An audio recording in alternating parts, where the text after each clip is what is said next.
Si Yunso ay isang ordinaryong may bahay lamang, ngunit mayroon siyang pamilyang pinapangarap ng marami. Mayroon siyang asawang lubos na nagmamahal sa kanya at isang mabait na anak na palaging nakikinig. Para sa kanya, ang pinakamalaking kaligayahan ay ang mapayapang pamumuhay ng kanyang pamilya. Kung magkaroon siya ng sariling bahay, magiging perpekto na ang lahat. Sa kabutihang palad, nakamit na niya ang lahat ng kanyang ninanais. Naiinggit ang mga kasamahan niya kay Yunso dahil napakaganda ng kanyang buhay. Masaya si Yunso sa kanyang kasalukuyang buhay, ngunit hindi niya inaasahan ang malaking pagbabagong paparating. Nang umagang iyon, naghanda si Yunso ng masarap na almusal para sa asawang si Dojin at anak na si Soa, gaya ng dati. Nahabag si Yunso sa kanyang asawang masipag magtrabaho. Pumayat si Dojin kamakailan, kaya patuloy siyang nagsali ng pagkain para sa kanya. Hindi napigilan ni Soa na tuksuhin ang dalawa. Masayang umiti si Yunso. Gayunpaman, paminsan-minsang sumusulyap si Dojin sa kanya. Tila may itinatagong sikreto siyang ayaw niyang malaman ni Yunso. Matapos ihatid ni Yunso ang kanyang asawa at anak na babae, sinimulan niya ang kanyang abalang araw. Nagtrabaho siya ng part-time sa supermarket. Pagkatapos, bumili siya ng pagkain at nagluto ng kanin. Hindi inaasahan, isang liham ng pagsingil ng utang sa mailbox ang lubusang sumira sa katahimikan ng pamilyang ito. Nakasaad sa liham na may utang si Dojin ng 100 milyong won at hindi pa ito nababayaran. Ang bahay na naka-mortgage ay malapit ng sapilitang kunin ng bangko. Lubos na nalungkot si Yunso sa balitang ito. Hindi niya ito matanggap. Ang nag-iisang bahay ng kanilang pamilya ay malapit ng ipaubaya sa auction. Tinanong ni Yunso si Dojin kung bakit niya isanla ang bahay para umutang, ngunit hindi sumagot si Dojin. Hinala niya na tinutulungan nito ang mga kaibigan at kamag-anak. Ang sama ng loob na matagal nang nakatago sa kanyang puso ay biglang sumiklab. Mabait na tao si Dojin. Lagi siyang bukas palad na nagpapahiram ng pera sa mga kaibigan para tulungan silang malampasan ang kahirapan. Kahit kinuha ng kapatid niya ang mana ni Dojin, tinutulungan pa rin niya ito tuwing may problema. Alam ni Yunso na si Dojin ay laging nalulugi sa lahat ng panahon, ngunit hindi niya ito sinisisi kahit minsan. Hindi siya nangarap ng marangyang pamumuhay. Gusto lang niya ng matutuluyan at makasama ang kanyang pamilya. Iyon lang ang kanyang tanging hiling. Pero ngayon, kahit ang maliit na hangaring iyon ay sinira ni Dojin. Matagal na silang mag-asawa, pero ito ang unang beses na pinagsisihan ni Yunso ang pag-aasawa kay Dojin. Nagkaroon sila ng malaking away. Galit na umalis si Yunso sa bahay.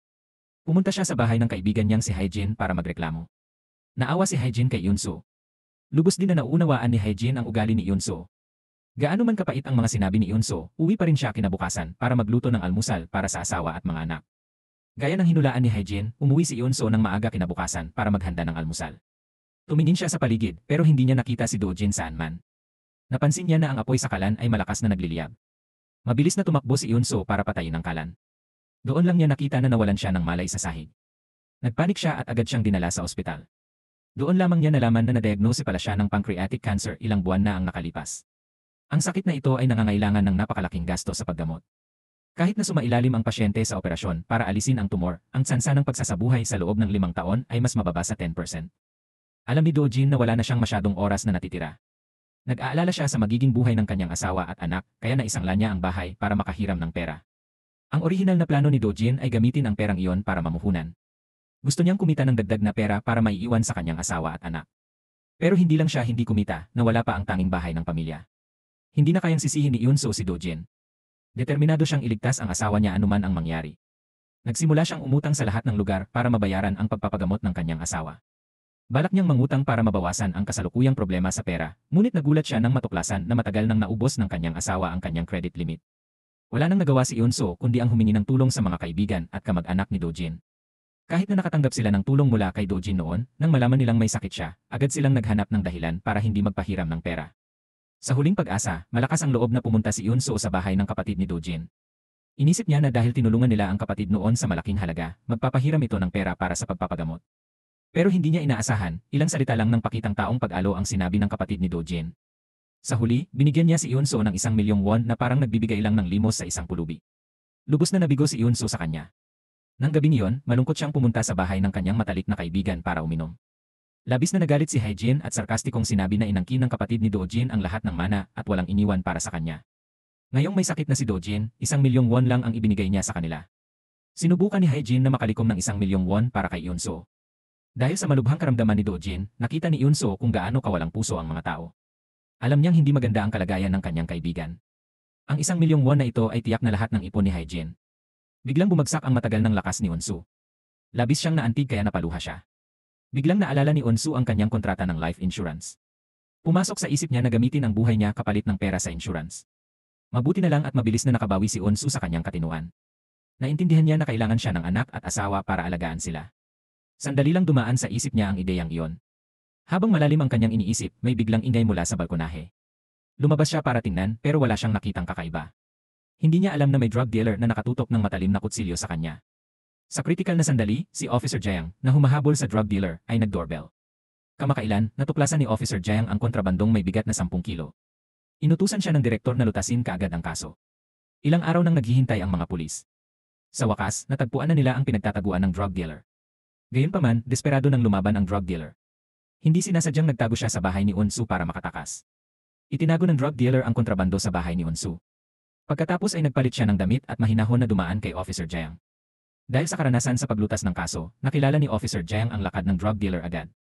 Pinalibutan siya ng mga pulis na nag-iwan sa kanya ng walang paraan para makatakas. Kaya nahulog ang drug dealer mula sa itaas na palapag at namatay sa lugar. Mula noon, naging misteryo na ang kinaroroonan ng kontrabando. Labis na nagalit ang direktor sa pangyayaring ito. Pinakilos ni Officer Jiang ang kanyang team at nagsagawa ng malawakang paghahanap sa lugar. Habang si Unsu ay naghahanap ng bag para sa damit ng asawa niya nang makita ang kakaibang bag, akala ni Unsu ay puting candy ang laman, kaya hindi niya ito gaanong pinansin. Ibinuhos ni Unsu ang laman ng bag tapos ginamit niya ito para sa damit ng kanyang asawa. Hanggang sa dumating si Unsu sa ospital ay nakita niya sa TV ang eksena ni Police Officer Jiang na humahabol sa isang drug dealer. Katabi nito ang larawan ng 10 kilo ng nakatagong kontrabando. Doon lang napagtanto ni Unsu na ang candy na inilabas niya kanina ay bagong uri pala ng droga. Nang makauwi siya, sinuri niya ang candy at tinikman ito pero wala siyang naramdaman. Habang iniisip na ilang siya, bigla niyang naalala na ang bag na kinuha ng drug dealer ay yung bag na katabi niya. Sa sandaling iyon, sobrang natakot si Unsu. Una niyang naisip tumawag sa pulis, pero sa TV, sinabi na ang pagbebenta ng kontrabando ay kumikita ng 200 milyong won kada buwan. Nag-alinlangan si Unsu at sa huli ay ibinaba ang telepono. Matapos ang gabing puno ng pag-aalinlangan, nagpa siya pa rin siyang isuko ang kontrabando sa pulis. Pero nang papasok na si Unsu sa istasyon ng pulis, tumawag ang guro ni Sua para sabihing ilang araw na siyang absent sa eskwela. Naisip ni Unsu na gusto ni Sua na mabawasan ang pasanin ng kanyang pamilya. Napuno ng guilt ang kanyang puso. Hindi niya kayang pagalitan ang kanyang anak. Paulit-ulit lang ipinangako ni Sua na makakapasok siya sa paaralan ng walang pag-aalala at hindi na kailangang mag-alala tungkol sa iba pa. Pagkatapos, nagpunta si Unsu sa ospital para bisitahin ang asawa dahil nakaramdam ng pagkakasala si Do-jin sa kanyang pamilya, bigla siyang nakaisip ng kahibangan at tumakbo sa bubong. Gusto ni Do-jin na gamitin ang paraang ito para mabawasan ang pasanin ng kanyang asawa. Nang malapit nang tumalon si Do-jin, biglang napagtanto ni Unsu na hindi siya mabubuhay nang wala ang asawa. Kailangan maging matatag si Unsu at gawin ang lahat para mapanatili ang pamilyang ito. Mabilis na tumakbo si Unsu paakyat para iligtas si Do-jin. Pagkatapos noon, nagyakapan at umiyak ang dalawa. Para kumita ng pera, kumuha si Unsu ng trabaho sa paglilinis sa isang nightclub. Habang nagtatrabaho, nakarinig si Unsu ng lalaking nagangalang James na nagbebenta ng droga sa mga customer sa bar. Kamakailan, dahil namatay ang isang drug dealer, nawala ang mga kalakal. Kaya hindi nakuha ni James ang mga kalakal. Umuwi si Unsu para kumuha ng maliit na sample at dinala ito sa nightclub para makipag-usap kay James tungkol sa kooperasyon. Pero dahil ito ang unang beses na gumawa si Unsu ng iligal, sobrang kinabahan siya. Itinago ni Unsu ang kontrabando sa ilalim ng 3 patong na damit. Akala ni James gusto siyang akitin, kaya minolestya niya ito. Nataranta si Unsu at sinampal si James. Ang sampal na yon ay nagpagalit ng husto kay James. Naramdaman ni James na walang katwiran si Unsu kaya sinuntok niya ito. Sa kritikal na sandali, may lalaking dumating para iligtas si Unsu. Gusto niyang magpasalamat pero nang tumingala siya, nakilala niya ang lalaking ito.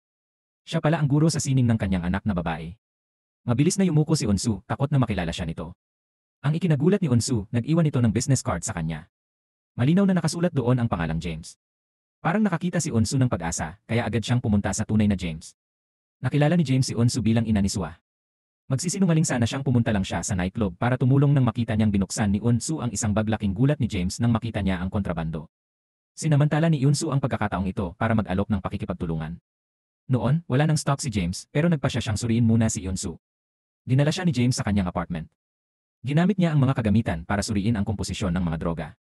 Ipinakita ng resulta na ang mga droga ay may napakataas na kadalisayan.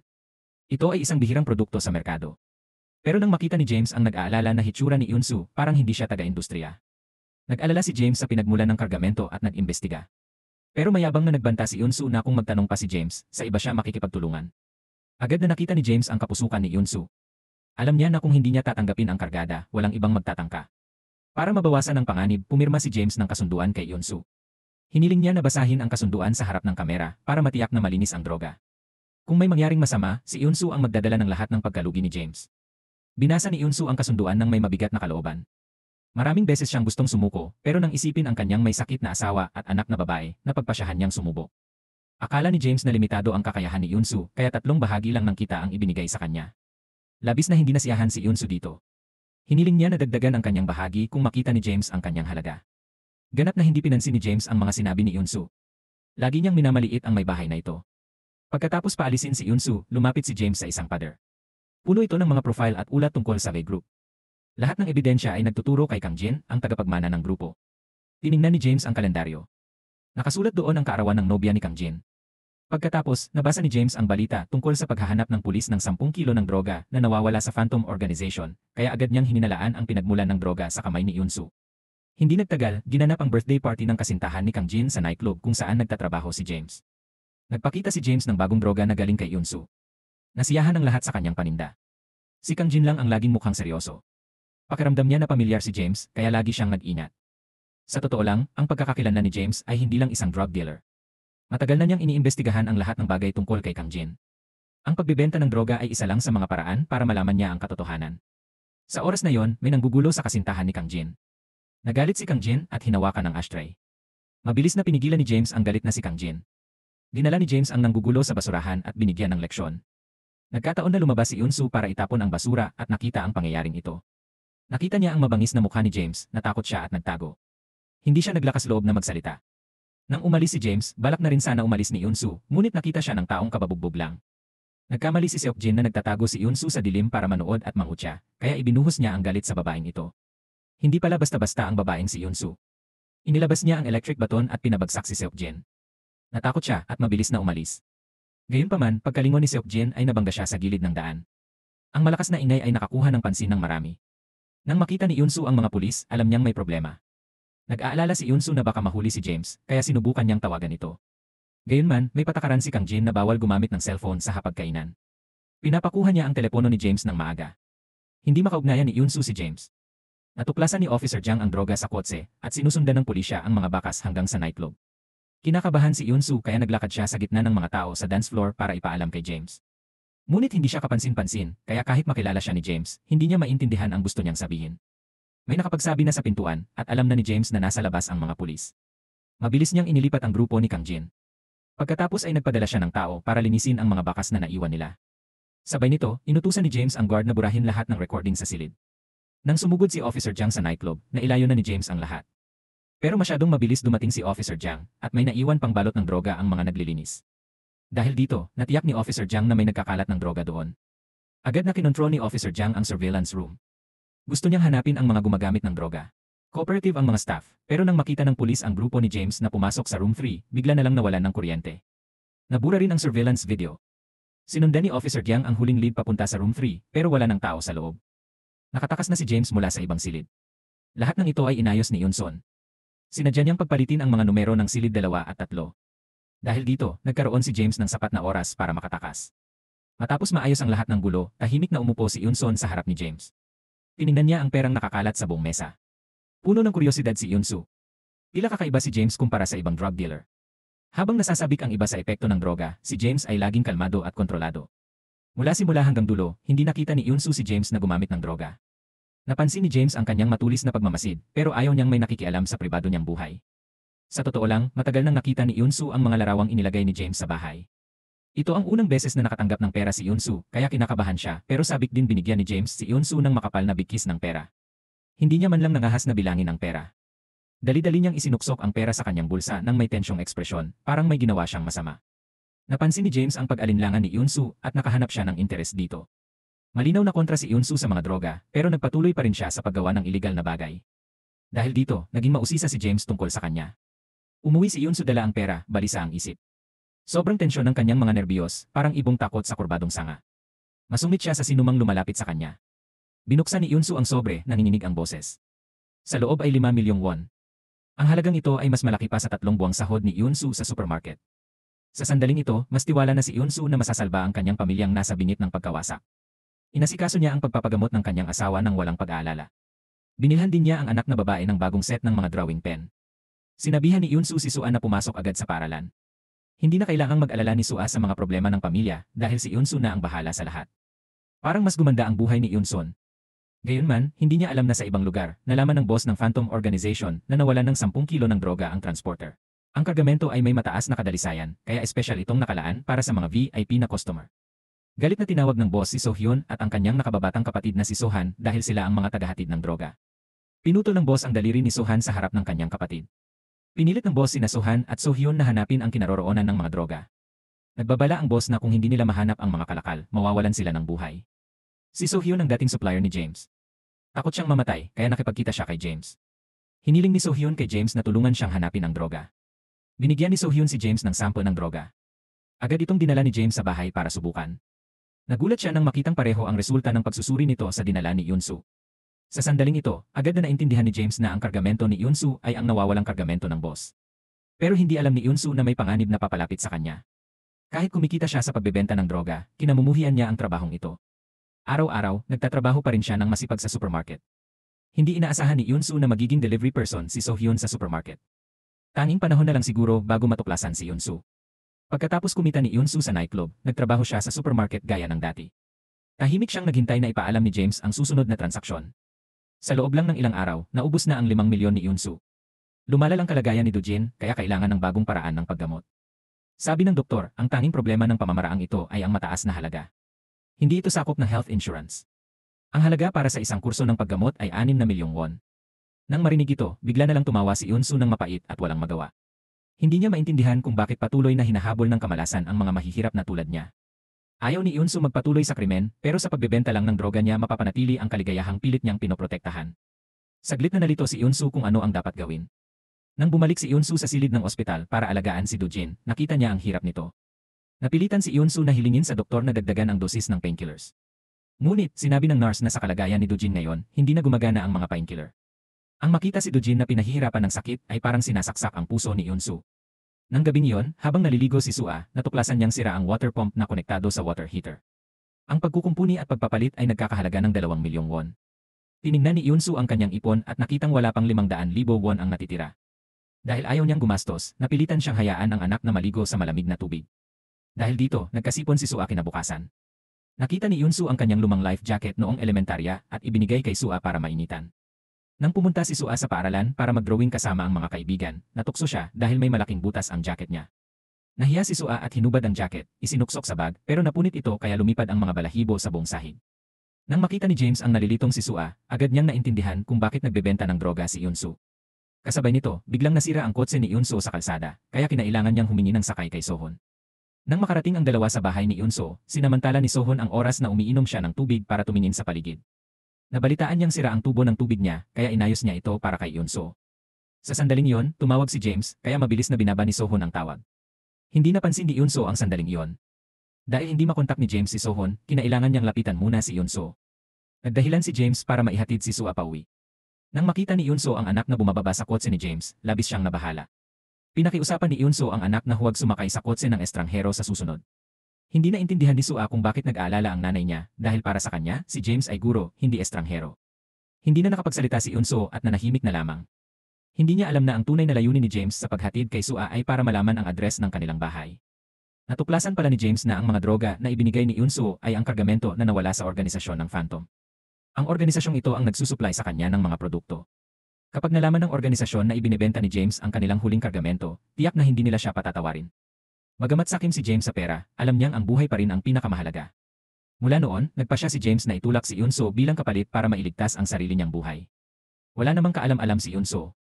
Kamakailan, nakakaranas siya ng kahirapan at wala siyang balita kay James tungkol sa mga produkto.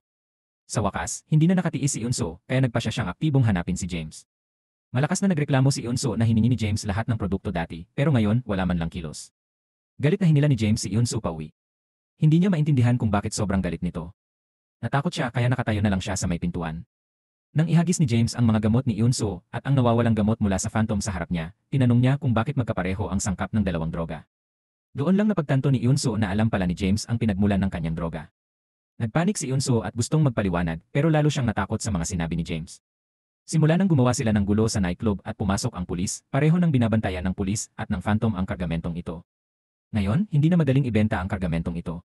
Ang kargamento ni Yunsu ay lumabag sa patakaran ni James na sinunod niya ng maraming taon na iwas palagi sa gulo. Sa kasamaang palad, nawala na sa kontrol ang sitwasyon. Si James ngayon ay nasa napakadelikadong kalagayan. Maraming grupo ang naghahanap sa kanya. Balak ni James tawagan si Sohon para sabihing nasa kay Eunso lahat ng droga. Sobrang takot niya kaya hinablot niya ang telepono ni James, nahulog ito at nabasag. Nagpanik si Eunso at lumuhod. Nagmakaawa siya kay James na bigyan siya ng pagkakataong makabawi. Isang kondisyon lang ang ibinigay ni James para patawarin siya. Kailangan niyang ibigay lahat ng natitirang droga sa bahay kay James bago mag-alas 6 bukas. Pero ang mga droga na yon ang kabuhayan ni Eunso, kaya ayaw niyang pakawalan ang pagkakataong kumita. Sa gitna ng kagipitan, nakaisip ng plano si Eunso. Sinabi niya kay James na ibenta agad online ang lahat ng droga bago siya mahuli ng Phantom at ng pulisya. Si Eunso, bilang kasosyo, ang magde-deliver para hindi na kailangang magpakita si James. Hindi ito ang pinakamabuting solusyon para kay James. Ayaw niyang maging pangkaraniwan ang bagong droga niya dahil hindi niya makukuha ang atensyon ni Kang Jin. Sa huli, gusto ni James ibalik ang lahat ng droga sa Phantom kapalit ng tiwala at kaligtasan. Pagkatapos, kinontak ni James si Sohon. Sa kabila ng panggigipit ni James, nagtrabaho si Eunso ng may pagkalito. Ayaw niyang ibigay ang droga at putulin ang kanyang kita, ngunit natatakot siya na isumbong siya ni James. Habang na-corner si Eunso, nakita niya ang cash drawer ng supermarket. Nawalan ng kontrol ang mga kamay ni Eunso at abot niya ito. Mabuti na lang at tinawag siya ng manager kaya napigilan. Naiwasan niyang magpatuloy sa paggawa ng krimen. Sa oras na ito, naramdaman ni Sohon ang hirap ng hindi mamatay o mabuhay. Matapos mag-isip ng mabuti, nagpasya si Eunso na ibigay lahat ng droga kay James. Dumating si James sa napagkasunduang lugar kasama si Sohon at tahimik na naghintay. Sa kanyang pag-aalerto, naramdaman ni James na may kakaiba sa paligid niya. Lumabas na matagal na palang ayaw ni Sohon sa kanya. Hindi sinabi ni Sohon ang totoo sa boss, kundi pinalabas na ninakaw ni James ang droga. Dahil naramdaman ni James ang panganib, tumakbo siya para iligtas ang sarili. Nang malapit nang mahuli ni Sohon si James, tumalon siya sa subway at matagumpay na nakatakas. Pagkababa sa tren, niyakap ni James ang bag at tumakbo sa kalye, ngunit aksidente siyang nabangga sa isang mag-asawa. Ang mga droga sa loob ay nagkalat sa buong lupa. Habang nagmamadaling pinupulot ni James ang mga ito, nagulat siya nang matuklasang pinalitan ni Eunso ang lahat ng droga ng mint candies. Naramdaman ni James na nalinlang siya. Galit na tinawagan niya ito para magtanong, pero nalaman ni James na dahil wala na siyang silbi kay Eunso, ipinasya nitong dalhin ang lahat ng droga sa istasyon ng pulisya. Takot na takot si James sa impormasyong ito. Nagmadali siya sa istasyon ng pulisya para pigilan siya. Sa ibang pangyayari, madalas pinababayaan ni Police Jung ang mga drug dealer na makatakas sa harap niya. Labis siyang nagalit dito.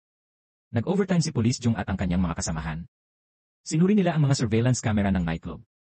Sa mahabang karanasan sa paglutas ng kaso, nakilala ni Police Jung ang madilim na anyo ni James. Kinilala siya ni Police Jung bilang drug dealer. Ngunit nang suriin niya ang talaan ng mga empleyado ng may-ari ng nightclub, walang tumugma sa madilim na anyo. Umiwas sumagot ang may-ari ng nightclub at tumanggi makipagtulungan. Malinaw na tinatakpan niya si James. Napilitan si Police Jung na ibaling ang atensyon kay Seok Jin. Pinilit niya si Seok Jin na ibunyag kung sino ang madilim na anyo. Sa simula, tumanggi si Seok Jin na magsalita. Sinabi ni Officer Jung na si Seok Jin ay hindi lang impostor mula sa mayamang pamilya, kundi gumamit din ng ganitong pagkakakilanlan para umutang ng 200 milyong won.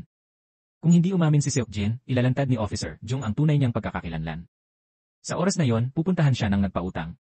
Dahil takot si Seok Jin na mailantad, inamin niya na si James ang nagbebenta ng droga. Ang may-ari ng nightclub ay pinagbantaan ni Officer Jung, kaya napilitan siyang ipagkanulo si James. Kaya tinawagan niya si James. Nang matanggap ni James ang tawag, agad niyang naramdaman na may problema. Mabilis niyang binaba ang telepono at tinanggal ang SIM card. Kahit sa maikling panahon lang, nahanap pa rin ni Officer Jung kung nasaan si James. Agad na nagpadala ng puwersa ang mga pulis para hulihin siya. Mabuti na lang at mabilis ang naging reaksyon ni James. Dahil dito, nakatakas siya sa mga pulis. Pagkatapos makaligtas, agad niyang tinawagan si Eunso. Natatakot siya na baka tumawag ito sa pulis at madamay siya. Tahimik niyang kinuha ang telepono. Bakas ng ginhawa ang kanyang mukha. Nang magkita sina Eunso at James, agad niyang kinuha ang bag nito. Ngunit natuklasan niya na walang laman ito. Doon lang napagtanto ni James na niloko siya ni Eunso. Tuluyan na siyang nagbago mula sa dating mahinang anyo. Mula nang gustuhin ni James kunin ang lahat ng droga, kahit mamatay ang pamilya niya, nakita ni Eunso ang kawalang malasakit nito kaya nagbago siya. Naging matigas ang mukha ni Eunso at sinabi kay James na kailangan lang niya ng 200 milyong won para sa gamot ng asawa at bahay nila. Ang natitirang 8 bilyong won na droga ay mapupunta kay James. Dahil takot si James na idamay siya ni Eunso, pumayag siya sa online sales proposal nito. Pero hiningi ni James na kumita si Eunso ng 100 milyong won sa loob ng 2 linggo para patunayan ang kakayahan niya. Tumango si Eunso bilang pagsangayon. Formal na silang nagtayo ng isang kooperatibong relasyon. Kinabukasan, nagsimulang turuan ni James si Eunso ng mga kasanayan sa pagbebenta. Una, pumili ng target na customers. Dapat itong batay sa paggamit nila ng droga. Kailangan ni Eunso unahin ang mga gumagamit ng droga sa ilong, dahil kapag nagsimula na ang mga customer sa intravenous injection, madalas silang magkaroon ng sakit sa pag-iisip. Sila'y madaling mapansin at i-report ng mga tao sa paligid. Mula doon, madadamay ang nagbebenta ng droga. Kaya dapat humanap si Eunso ng grupo ng pamatagalang at ligtas na customers. Pangalawa, ang presyo ng droga ay parang stock market. Bawat gramo ay nagkakahalaga ng 500,000 hanggang 2,800,000 won. Kapag mas maraming binibili ang customers, mas malaki ang komisyon ng nagbebenta. Kahit na kumikita sa maraming maliliit na transaksyon, isang malaking bentahan ang pinakasiguro. Sa huli, binigyan ni James si Eunso ng sariling telepono para sa mga transaksyon. Sinabi niyang huwag gumamit ng anumang social network. Pagkatapos maghanda, sinimulan nilang planuhin ang proseso ng online na pagbebenta. Para maiwasan ang pagsubaybay ng pulis, nagplano silang gumamit ng anonymous social networking software. Kasabay nito, ginamit ng dalawa ang isang maikling pamamaraan ng negosasyon. Ang pamamaraang ito ay nakabawas ng pagtagas ng impormasyon at nagdagdag ng misteryo sa transaksyon. Plano ni Eunso na kumita ng 200 milyong won sa loob ng 5 buwan. Ang natitirang pera ay ibibigay kay James. Gusto niya ito ng gusto. Ang tunay na layunin ni James sa pagbebenta ng droga ay para kumita agad ng pera para bayaran ang pinsalang nagawa niya sa pamilya. Paminsan-minsan, nagbibigay si James ng pera sa kapatid para bumili ng shares sa kumpanya ng pamilya ni Kang Jin. Tinanggap lang ng kapatid ni James ang pera at hindi nagtanong tungkol sa pinagmulan nito. Hindi maiwasang masaktan si James dahil kumita siya ng perang ito sa sarili niyang pagsisikap. Kung malalantad ang lahat, tiyak na makukulong si James. Matagal na niyang gustong makakuha ng kaunting pansin mula sa kanyang kapatid. Nakilala ng kapatid niya ang nararamdaman ni James. Sa totoo lang, alam niyang hindi malinis ang pera ni James. Pero naintindihan din ng kapatid na mas delikado para kay James kung marami siyang tanong at alalahanin. Nang malaman ito ni James, unti-unting nawala ang pagkadismaya sa kanyang puso. Mabilis na naitayo ang online sales channel. Naisip ni Eunso na itago ang mga tabletas sa mga watercolor pen. Pagkatapos ay ipinadala niya ang mga ito sa mga customer sa pamamagitan ng koreo. Araw-araw, maingat na nagdidisgis sina Eunso at James. Pabalik-balik sila sa mga istasyon ng express delivery. Bagamat abala sila, maayos ang kanilang pagtatrabaho. Lumipas ang 1 linggo. Inilagay ni James sa mesa ang perang kinita nila. Pareho silang nakaramdam ng kaunting pagkadismaya. Ang kita ng 7 abalang araw ay hindi katumbas ng isang gabi ni James sa nightclub. Hiniling ni James kay Eunso na maghanap ng paraan para mapabuti ito dahil mas matagal, mas delikado. Sa sandaling iyon, nakatanggap si Eunso ng mensahe ng transaksyon. Hindi lang mataas ang alok, gusto rin bumili ng 300 gramo ng droga ng sabay-sabay. Ang tanging kondisyon ay direktang kalakalan at suriin ang produkto sa mismong lugar. Sa pagharap sa tukso ng malaking kita, nagpa siya si Eunso na magsagawa ng panganib. Pumunta siya sa isang maliit na motel. Ang lugar na ito ay napili ng maaga bilang lokasyon ng transaksyon. Nagpanggap si Eunso na isang receptionist. Kinumpirma niya ang halaga ng pera ng kabilang partido gamit ang video API. Inakay niya ito sa isang tagong sulok para kunin ang mga gamit at suriin. Sinabi niya na iwanan ang pera at umalis. Lahat ay nangyari ayon sa plano ni Eunso. Habang lihim siyang masaya sa kanyang perpektong plano, biglang bumalik ang lalaki. Hindi lang ninakaw ang pera, kinuha rin niya ang droga. Natakot si Eunso at hindi naglakas loob na lumaban. Nang makita ng lalaki na ang dealer ay babaeng katamtaman lang ang hitsura, hinamak niya ito. Nag-iwan lang siya ng 50,000 won, parang nagbibigay ng limos sa pulubi. Pagkatapos ay aroganteng umalis. Pinulot ni Eunso ang 50 won bill sa lupa at nakaramdam ng puot. Sa sandaling iyon, iisa lang ang nasa isip ni Eunso, mabawi ang pera. Tumayo siya at hinabol ang lalaki. Hindi pa siya nakakita ng babaeng ganoon katiyaga.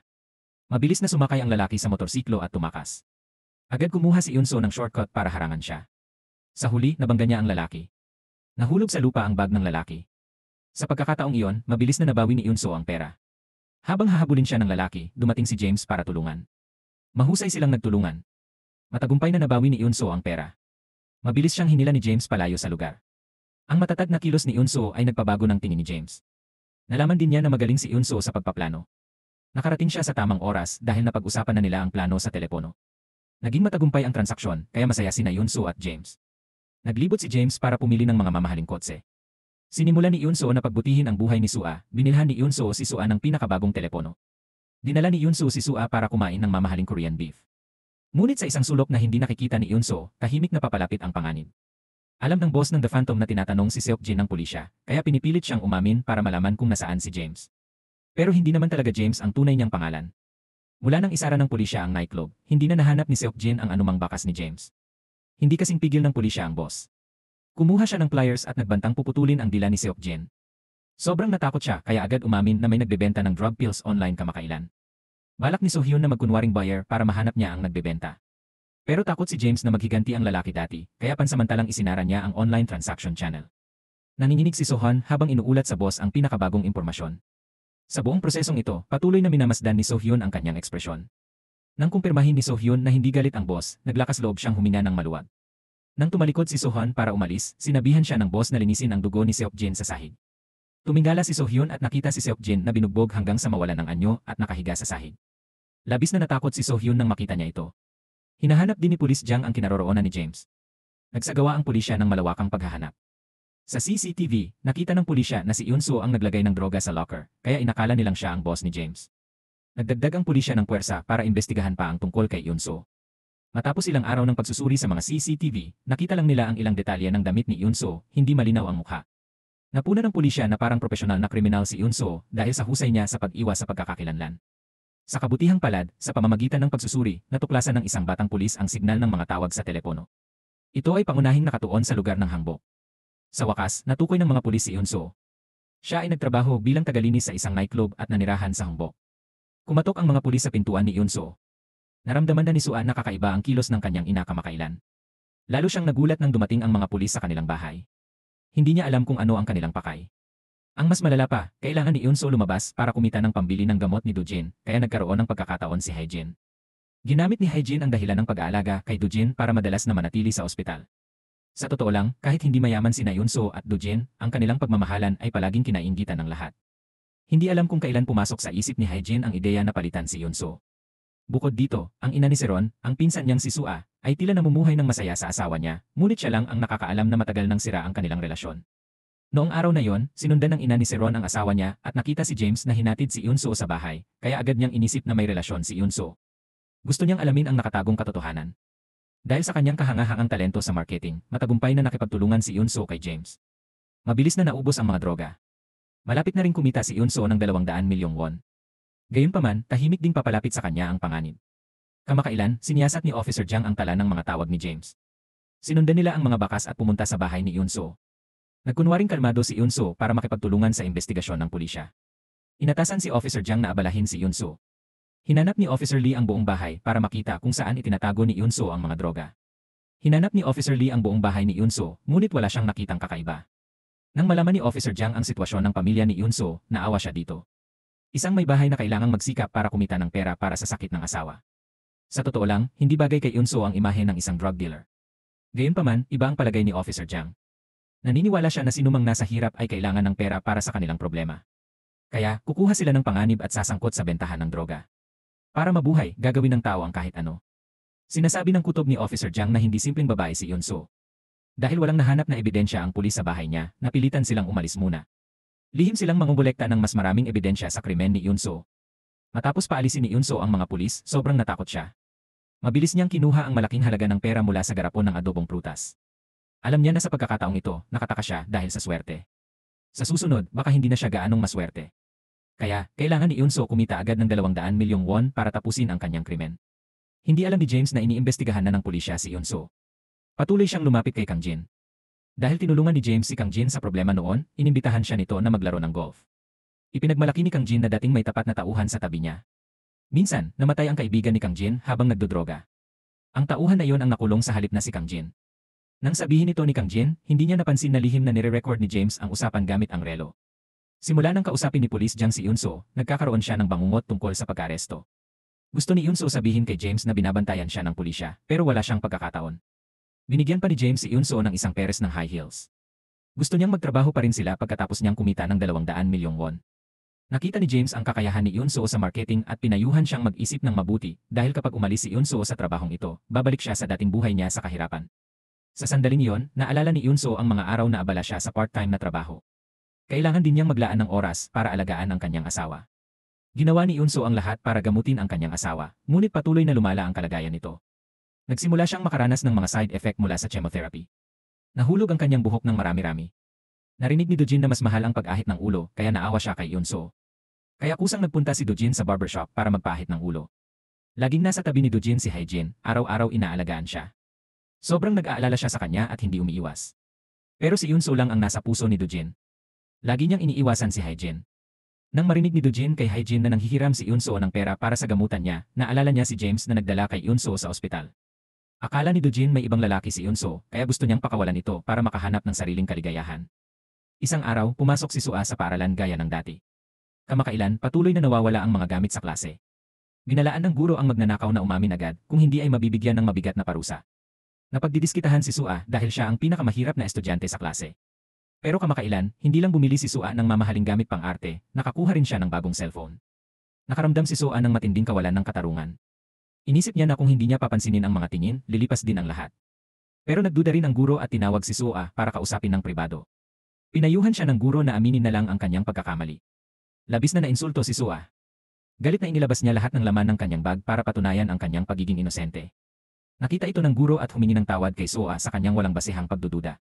Mabilis nakarating sa ina ni Seron ang balita tungkol sa nawawalang pera sa klase. Propesor sa universidad ang kanyang ama, kaya lagi siyang may pakiramdam ng pagiging nakahihigit. Lagi niyang iniisip na dapat mas mahusay ang anak niya kaysa sa iba sa lahat ng bagay. Sa sunod-sunod na pagsusulit, mas mababa ang mga marka ni Seron kumpara kay Sua. Kamakailan, nanalo pa si Sua ng grand prize kahit lumaki siya sa mahirap na pamilya. Hindi ito matanggap ng ina ni Seron. Sa parent-teacher meeting, habang nirerepaso ni James ang mga gawa ng estudyante, sinabi ng ina ni Seron sa harap ng lahat na magnanakaw si Sua. Galit na galit si Eunso nang makita niyang pinaghihinalaan ang kanyang anak. Dahil lang may bagong set ng tools si Sua, agad siyang ininsulto ng ina ni Seron at kinuwestiyon ang kanyang pagkatao.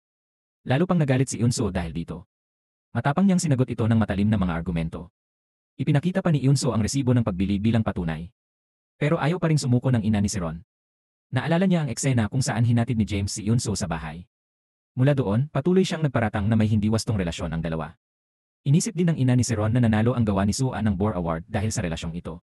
Nakatuon ang mga mata ng lahat ng magulang kina Eunso at James. Naghihintay silang lahat ng makatwirang paliwanag. Nang makita ni James na pinupunan ng lahat si Eunso, balak niyang magsalita para ipagtanggol siya. Pero bigla na lang nagkaroon ng ideya si Eunso. Nagsinungaling siya na siya ay katulong sa pamilya ni James. Mula noon, lahat ng hinala ay nagkaroon ng makatwirang paliwanag. Ipinaliwanag ni Eunso na kailangan niya ng pera para sa mga gastusing medikal ng asawa, kaya siya nagtrabaho part-time sa bahay ni James. Sinundan ni James ang kwento ni Eunso para maging mas kapanipaniwala ito. Sinabi niyang hinatid niya ito ng hating gabi dahil nasira ang kotse niya at kailangang ipakumpuni, kaya inihatid niya ito pauwi. Perpekto ang mga paliwanag ni Eunso at James, kaya hindi na nakagawa ng gulo ang ina ni Seron. Humingi ng paumanhin si Eunso pero binaliwala nito ang galit niya. Hindi ito nagsalita at tumalikod lang para isama ang anak paalis. Ang mapagmataas niyang asal ay lubhang ikinagalit ni Eunso. Kaya niyang tiisin ang sarili pero hindi niya papayagan na makaramdam ng kawalan ng katarungan ng anak. Nang maisip ni Eunso na ang ugat ng lahat ng problema ay kahirapan, muli siyang nahikayat na magpatuloy sa pagbebenta ng droga. Determinado si Eunso na bigyan ng mas magandang buhay si Sua para hindi siya hamakin ng kanyang mga kaibigan. Sa loob ng maraming taon, lagi nang nakaramdam ng pagkakasala si Eunso kay Sua.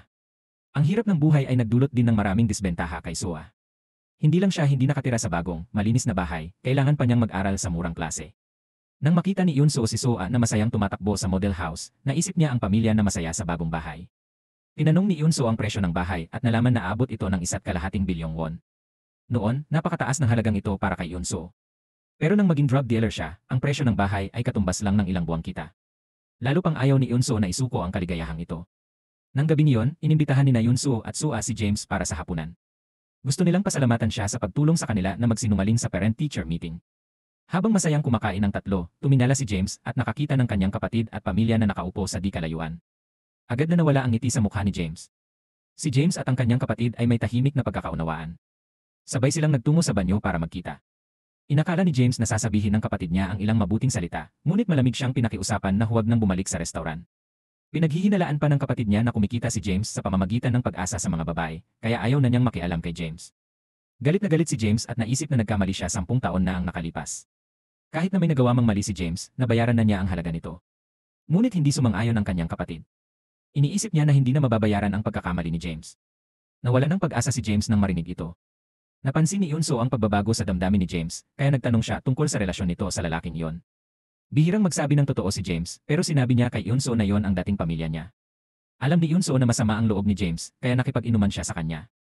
Ngunit hindi maganda ang tolerance ni Eunso sa alak. Isang baso lang ng alak, nawalan na siya ng malay.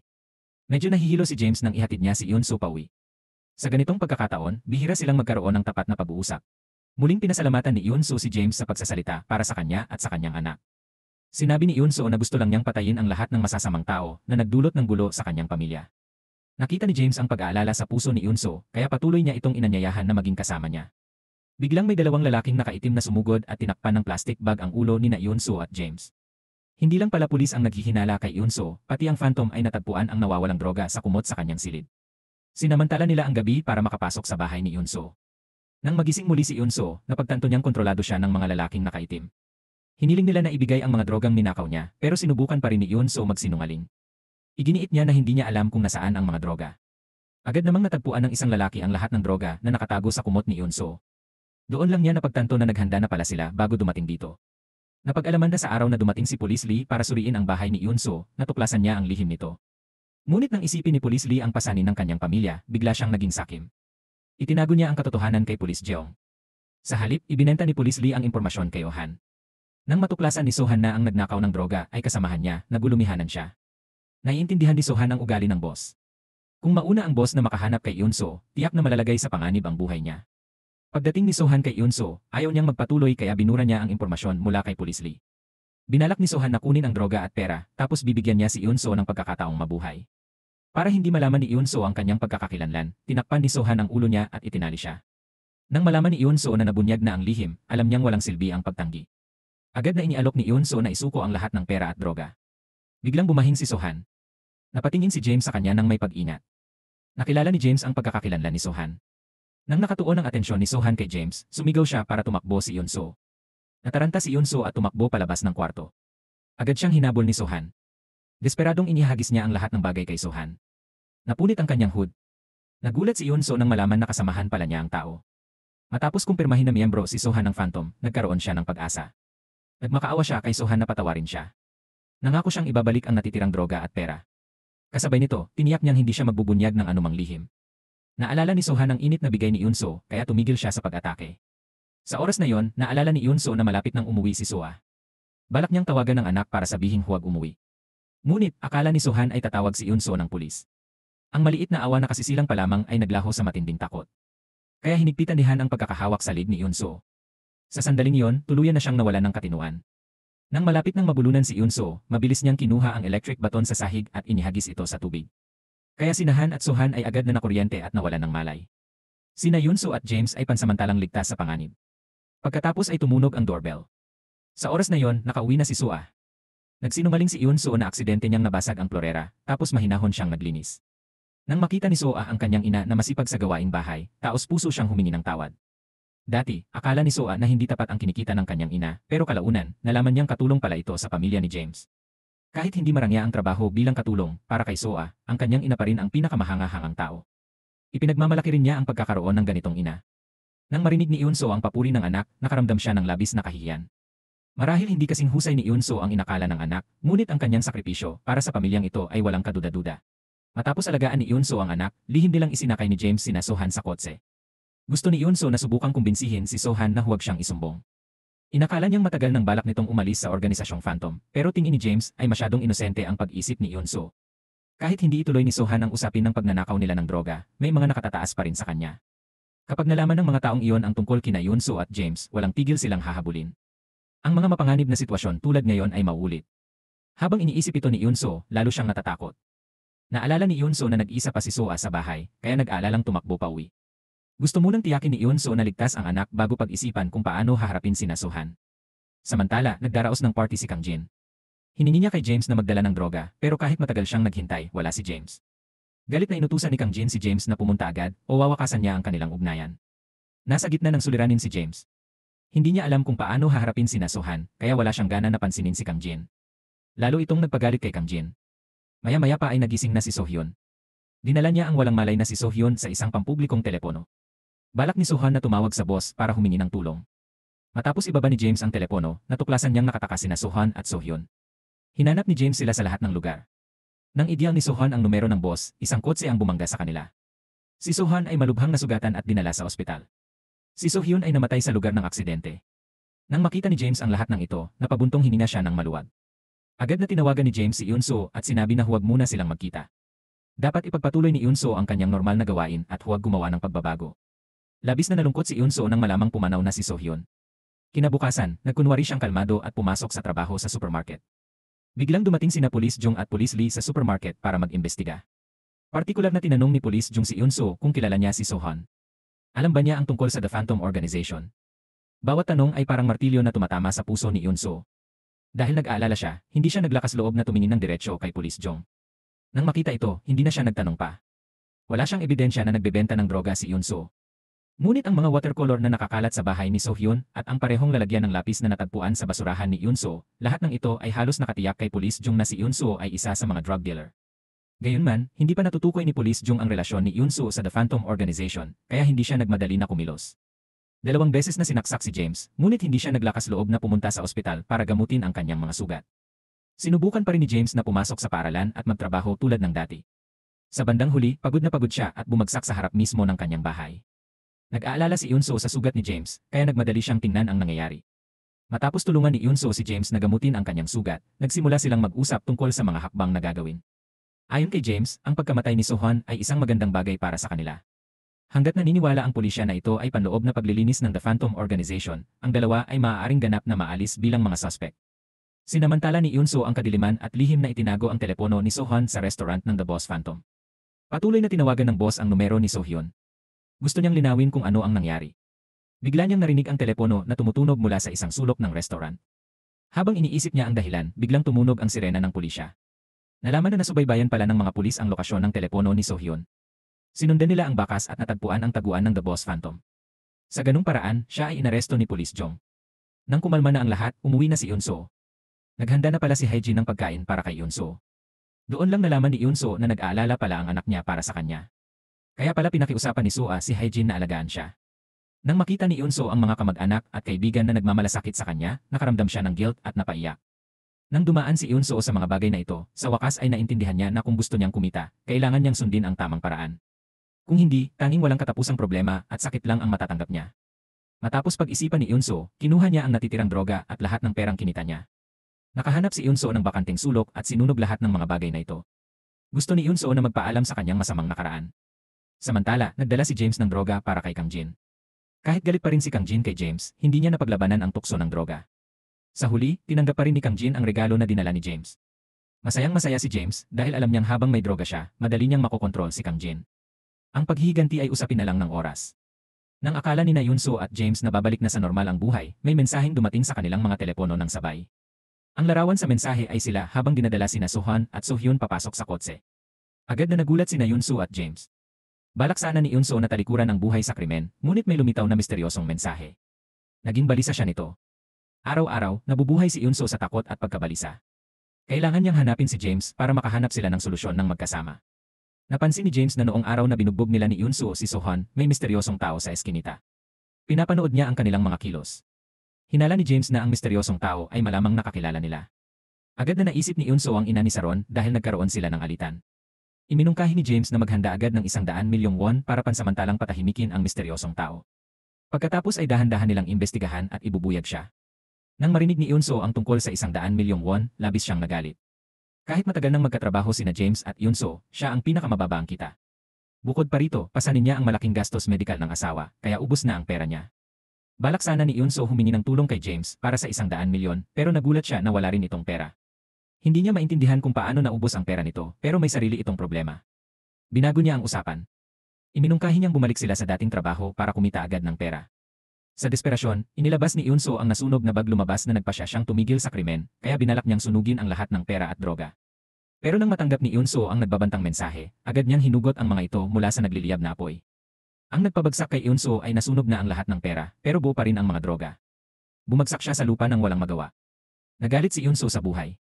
Iniisip niya kung bakit lagi siyang itinutulak ng buhay sa dulo. Sa puntong ito, ang pagbebenta ng droga ang tanging paraan niya para makahon. Pagbalik ni Yoon-soo sa dating trabaho, nakatanggap siya ng malaking order na 30 gramo. Para mabawasan ang panganib, dinoble ni Yoon-soo ang presyo. Habang mahimbing natulog si Soo-ah, pumuslit si Yoon-soo sa supermarket para mag-empake ng droga. Nakita niya ang mga mansa ng dugo na naiwan ni Sohyun nang siya'y dinukot. Bumaha ang lungkot sa kanyang puso. Hindi tumigil ang pagpatak ng kanyang luha. Sinisi ni Yoon-soo ang sarili sa pagkamatay ni Sohyun. Sa katunayan, mula nang sumali si Sohyun sa organisasyong Phantom, nakatakda na ang kanyang kamatayan. Ang boss ng organisasyong ito ay nagbalakayo ng kanyang pugad bilang isang restaurant.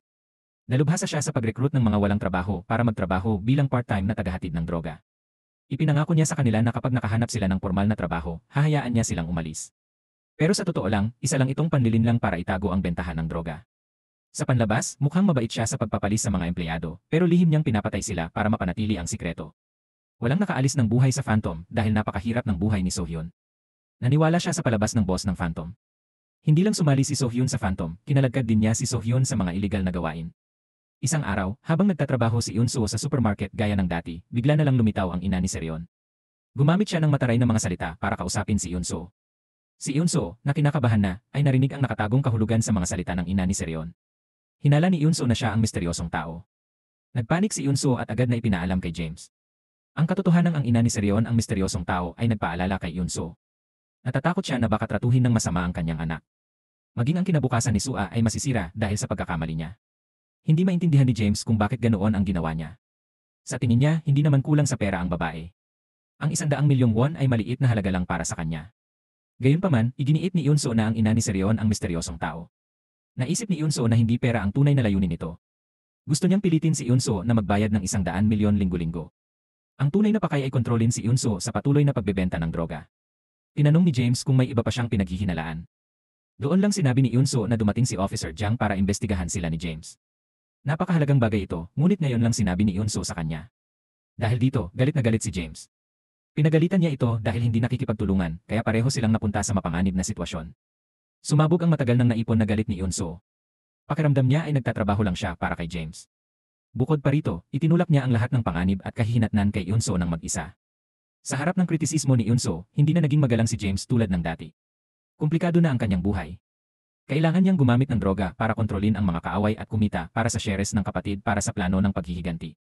Hindi masabi ni James kay Eunso ang mga lihim na ito, kaya siya lang ang nagdala nito. Nagkaroon ng malaking away sina James at Eunso at nagpaalam sila sa hindi masayang paraan. Hindi nagtagal, malapit nang matapos ang paggamot sa kanser ni Do-jin. Hindi na nagdalawang isip si Eunso. Dali-dali niyang inihanda ang mga gamit ng asawa para sa paglabas ng ospital. Nakita ni Do-jin na nag-aalala si Eunso. Naalala niya ang sinabi ni Hae-jin na si Eunso ay pumunta sa bahay ng guro ni Sua para magtrabaho bilang katulong. Kaya nag-aalala si Do-jin na baka nahihirapan ang kanyang asawa. Tinanong niya ito pero hindi marunong magsinungaling si Eunso. Bigla namang tumawag si James kay Eunso. Nagdahilan siya para lumabas at sagutin ang tawag. Pero dahil sa sobrang kaba, nabitiwan niya ang mga damit na katatiklop lang niya. Agad na nahalata ni Do-jin na may itinatagong sikreto sa kanya si Eunso. Pero nang maalala ni Do-jin ang kanyang mga nagawang pagkakamali, naramdaman niyang wala siyang karapatang usisain siya. Samantala, gumastos si James ng malaking halaga para imbestigahan ang tungkol sa misteryosong tao. Sa paghahambing ng datos mula sa mga cell tower, napaliit ni James ang lugar na dapat hanapin. Ang misteryosong tao ay madalas lumitaw malapit sa istasyon ng pulisya ng Gangnam. Sa pagsunod sa mga bakas, natuklasan ni James na si Police Officer Lee ang pinakakahina-hinalang tao. Hindi lang siya may mabigat na pasaning pinansyal sa pamilya, malubha rin ang sakit ng kanyang ama. Kaya nangangailangan si Officer Lee ng malaking halaga para sa pagpapagamot. Bukod dito, natuklasan din ni James na si Police Officer Lee ay kapwa pulis at espiya para sa boss ng Phantom Organization. Matapos mahuli ng mga pulis ang boss, maaaring natapos na ang kaso. Gayunpaman, hindi tinanggap ni Police Lee na ang bagong droga ay madaling mapunta kay Eunso, kaya sinubukan niyang kumbinsihin si Police Jang na ituloy ang investigasyon. Sinabi niya na marami pang kahina-hinalang punto sa kaso. Matigas si Police Jang at inutusan si Police Lee na magsumite agad ng report para isara ang kaso. Tungkol sa kinaroroonan ng mga droga, inulat lang ng pulisya sa publiko na naibenta na ito sa ibang bansa. Hindi maaaring suway ni Police Lee ang utos ng kanyang superior, pero hindi pa rin siya kumbinsido. Kaya lihim na nakipagkita si Police Lee kay Boss Phantom ng pribado. Para mahuli si Police Lee, naglagay si James ng patibong para akitin siya palabas. Pero hindi inaasahan, ang lumitaw sa transaction point ay si Police Jang. Samantala, aktibo pa rin ang ina ni Seron sa pagsusulong ng pag-install ng mga kamera sa pagpupulong ng mga magulang at guro.